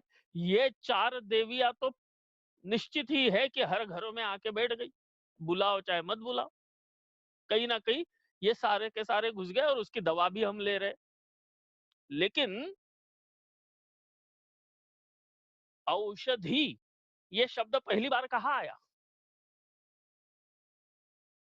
औषधि ये शब्द पहली बार कहाँ पे आया है? वेदों में आया है। और ऋग्वेद के ही पहले दूसरे अध्याय में ही औषधि शब्द आकर वहां पर औषधि का वर्णन करके गया। औषधि जल तत्व के बगैर उत्पन्न नहीं हो सकती, ये वर्णन कौन कर रहा है? ऋग्वेद का मंत्र कर रहा है। कितना रिसर्च है उनका देखो। कोई भी औषधि ले लो आप, बिना जल के औषधि कैसे लोगे? लगाने वाला मलम है तो भी उसमें पानी अथवा जलीय तत्व है। लेने वाली गोली तो उसमें जलीय तत्व है, उसके बगैर वो गोली बन ही नहीं सकती। पेड़ की लकड़ी औषध है, पेड़ का पत्ता औषध है, पेड़ के जड़ औषध है। लेकिन जड़ औषध है इसलिए जड़ को कच्चा ही चबाता है क्या कोई? ना, उसकी दवा बनती है। और बिना पानी के कोई दवा बन पाई? नहीं बन पाई। हम इतने वर्षों से दवा ले रहे हैं, लेकिन कभी सोचा ही नहीं कि क्या ये बिना पानी की दवा बनी है कि पानी सहित बनी है। सोचा कभी नहीं। हम अपने नियमों में सकरा नकरा में पानी और पानी की चीजों का तो ध्यान रखते हैं। हर दवा बिना पानी के बनी नहीं, कैसे चल गई भीतरिया में? पोहा पानी में गला के कूट के बना इसलिए भोग नहीं लगा, दवा कैसे बनी भैया वो तो चल गई हमें, क्योंकि कभी विचार नहीं किया। आक्षेप नहीं है किसी पर, ऐसी कई सारी चीजें हैं जो हमें पता ही नहीं है, हम केवल देखा देखी करते जा रहे हैं। गतानुगति को लो कहा, एक भेड़ गई गड्ढे में कि दूसरे भी दुनिया चली गड्ढे में, वो वाला हाल हमारा भी है कुछ हद तक। लेकिन हमारे ऋषियों ने हमारे वेद में मंत्र में स्पष्ट कह दिया कि बिना जल के दवा का उत्पादन नहीं, बिना जल के दवा बन ही नहीं सकती। और वो मंत्र हमारे ऋग्वेद में आता है, क्योंकि ऋग्वेद आदि वेद है। ऋग्वेद आदि वेद है और अद्भुत शब्दों का उसमें अपसु में सोमो अब्रवीदंतर विश्वानि भेषजा अग्रिंच विश्वसं भुवम। क्या कहते हैं? भेषज माने औषधि, अपसु में सोमः अब्रवीत अंतः विश्वानि भेषजा अग्निम च विश्व भुवम आपाह च विश्व भेषजी। ऐसे पद है उस मंत्र के। और क्या कहते हैं कि जो जल है उस जल में औषधि है, जल को भी औषध माना और हर औषधि में भी जल है ये माना।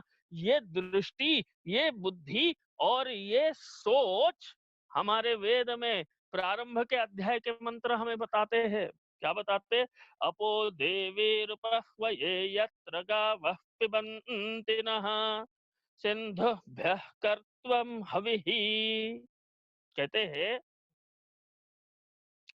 कि जहां गाय जाके हमारी पानी पीती है, वो पानी जिससे हम पलते हैं, हमारी गाय पलती है, वो सारी की सारी इस जल से पलती है, और इसीलिए हमारे यहाँ पर भी व्यवहार में जल को जीवन माना है। जल को क्या कहा? जल ही जीवन है, जल है तो कल है। ये सारे वाक्य हम सुनते हैं कि नहीं? मैं तो उल्टा कहता हूं, जल है तो कल है और हवा है तो पल है। हवा खत्म तो ये पल भी नहीं बचने का, लेकिन जल को जीवन कहा गया।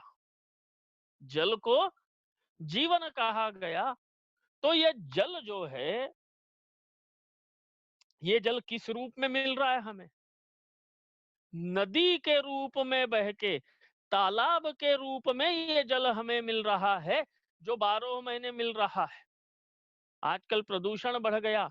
आजकल आदमी ने इन सारे जो संसाधन है, जो परमात्मा के द्वारा, निसर्ग के द्वारा हमें प्रदत्त है, उनका अपने स्वार्थ के लिए उपयोग शुरू किया और नदियां सूखने लग गई। पूरे विश्व के सामने ये बहुत बड़ा संकट आकर खड़ा है। पूरे विश्व के सामने ये संकट आके खड़ा है, लेकिन हमारे वेद पहले दिन से कहते आए कि हम उस जल का आह्वान पूर्वक पूजन करें, जो नदी के रूप में बह रहा है, जो हमें जीवन दे रहा है। अप्स्वा अंतरमृतम अप्सुभे शजमपमुत प्रशस्तये देवा भवत वाजिनाः। उसी वर्ग का अगला मंत्र आता है अपसु। अप माने पानी, पृथ्वी अप, तेज वायु आकाश, अप माने पानी। अपसु अंतर अमृतम। अमृत अमृत अमृत जो मंथन होके निकलेगा वो अलग, लेकिन वही अमृत इस जल के रूप में विराजमान है। जल में अमृत है। अमृत है माने जिजीविषा, जीने की शक्ति, जीवन धारण करने की शक्ति किसमें है? जल में है। और केवल जीवन देती है क्या जल? तो नहीं। आप बताइए, चलो हम तो इंसान हो गए, लेकिन जो प्राणी है, जो गाय जाके घास चरती है, वो गाय के सारे रोग ठीक किसके द्वारा होते हैं? निसर्ग के ही द्वारा होते हैं। डॉक्टर वेटरनरी अब आ गया, लेकिन आज भी देखना, ये विषय मेरे बोलने का नहीं, ये बोलना आक्षेपार्ह हो सकता है, लेकिन कोई इस पर आक्षेप न करे, केवल एक इंफॉर्मेशन के रूप में सुने और भूल जाए। जो लोग अपने घर में कुत्ते पाले हुए हैं ना, वो देखना, कुत्तों को ये सवेरे सवेरे घुमाने ले जाते, और ये क्या घुमाने ले जाते, वो कुत्ता ही ऐसा जोर से भागता है कि उनकी वो रस्सी पकड़े पकड़े यही बापड़ा घसीटा जाता है कुत्ते के पीछे पीछे। बट उस कुत्ते को यदि उसका पेट गड़बड़ है, तो कुत्ता जाके घास खाता है। कभी ऑब्जर्व करना, कुत्ते का पेट गड़बड़ है तो कुत्ता जाके घास खाता है, जो जिसे हम दूर्वा कहते हैं ना, हमारे पूजा में प्रयोग करते हैं। तो वो दूर्वा, दूर्वे के तिनकों को कुत्ता खाता है और उसका पेट ठीक होता है। किसने दी बुद्धि? दूर्वा औषधि है, ये उस कुत्ते को किसने सिखाया? ब्रह्मांड व्याप्त देहा भसित हिमरुचा भासमाना भुजंगई, ऐसा वर्णन करते हैं हमारे परमात्मा तत्व का, परमात्मा का। तो ब्रह्मांड में व्याप्त ज्ञान है और जीव उसे अनुभव करता है। हम सुन के अनुभव कर रहे हैं, वो व्यवहार में आने पर अनुभव का विषय बनाकर उसे स्मरण रख के पुनः उपयोग करता है। और ये ज्ञान चराचर विश्व में वेदों के रूप में प्रतिष्ठित है। और ये ऐसा वेद का ज्ञान परमात्मा के द्वारा, परमात्मा के ही श्वास और उच्छ्वास के रूप में वेद प्रकट हुए, और इन वेदों का ज्ञान ये हमारा नित्य ज्ञान है। चराचर सृष्टि को, जगत को, प्राणी मात्र को उपकृत करने वाला ज्ञान है। और वो ज्ञान दुर्दैव से हमारा वेदों में ही रह गया, हमारे जीवन का अंग नहीं बन पाया। और इसीलिए आज के तारीख में हम ये प्रयत्न कर रहे हैं कि वो ज्ञान हम में कितना आएगा कितना नहीं आएगा, हमारा प्रारब्ध, परमात्मा की कृपा और हमारा प्रयत्न। लेकिन कम से कम सुनोगे तो ये भी विषय जानने योग्य है, इतना संस्कार तो बुद्धि पर होगा।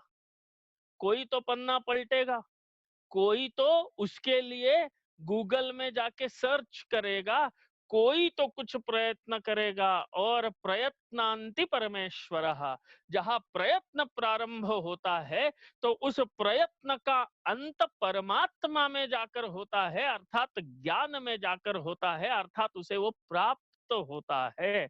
और इसीलिए थोड़ा सा कठिन, थोड़ा सा हटके, लेकिन फिर भी एक बहुत उपयुक्त विषय वेद, वेदों का तत्वज्ञान और हमारा व्यक्तिगत जीवन, इसका कहीं ना कहीं एक दूसरे के साथ हम तालमेल जानते हुए इस ज्ञान को प्राप्त करने का ये प्रयत्न अपने प्रवचनों के माध्यम से कर रहे हैं। आज वेद क्या है, वेदों की उत्पत्ति, वेदों के उद्गाता, वेदों के दृष्टा आदि विषय पर हमने यहाँ पर चर्चा की। और ये वेद अखंड राशि थे, वो 4 भागों में कैसे विभक्त हुए, क्यों विभक्त हुए, ऐसी क्या जरूरत आके पड़ गई कि वेदों को 4 टुकड़े में बांटा जाए, इस विषय को लेकर हम कल अपने प्रवचन के समय में चिंतन करेंगे। एक विषय बारंबार मेरे पास व्हाट्सएप के मैसेज के माध्यम से आ रहा है कि कल आपने बर्थडे और शादी के कुछ विषय को लेकर छेड़ा था। मैंने बोला था मेरे कल के प्रवचन में कि लोग आजकल जन्मदिन कैसे मनाते हैं, बस हैप्पी बर्थडे और वो केक और वो मोमबत्ती फूकना फाकना ये सब। तो हमारी विधि, हमारा तरीका, हमारे आचार्यों के द्वारा वर्णित व्यवहार कैसा हो जन्मदिन महोत्सव मनाने का, इसका जो हमें विवरण प्राप्त होता है, इसका जो हमें मार्गदर्शन प्राप्त होता है, वो भी सब लोग में से बहुत सारे लोग चाह रहे कि स्वामी जी फिर मनावे कैसे, ये तो बता दो। तो वो भी कल हम चिंतन करने का प्रयास करेंगे। श्री गीलड़ा जी ने ग्रुप में, शायद वीडियो प्रवचन वाले ग्रुप में भी और रामानुज कोट ग्रुप में भी, और वो कई सारे ग्रुपों में है, तो उन सभी ग्रुप में उन्होंने अनंत श्री विभूषित श्री तोताद्रि स्वामी जी महाराज के कालक्षेप में तोताद्रि स्वामी जी महाराज के द्वारा वर्णित जो आदेश है अथवा जो मार्गदर्शन है, वो भी लिपिबद्ध करके हमारे ग्रुपों में डाला हुआ है, उसे आप पढ़े। चूंकि दाक्षिणात्य पद्धति में नक्षत्र प्रधान जन्म दिवस मनाते हैं, हमारे उत्तर भारत में तिथि प्रधान मनाया जाता है, और आजकल तो पूरे भारतवर्ष में वैसे ही आंग्ल तारीख प्रधान जन्मदिन होने लग गया। तो जन्मदिन कैसे मनाना चाहिए, उसका मार्गदर्शन हमें उसके माध्यम से भी मिलता है, प्लस हमारे वेद इसे किस प्रतीक रूप में मनाने की आज्ञा करते हैं, उसको भी हम कल श्रवण करेंगे। तब तक अभी आप सभी लोगों को जय श्रीमन नारायण, जय श्रीमन नारायण।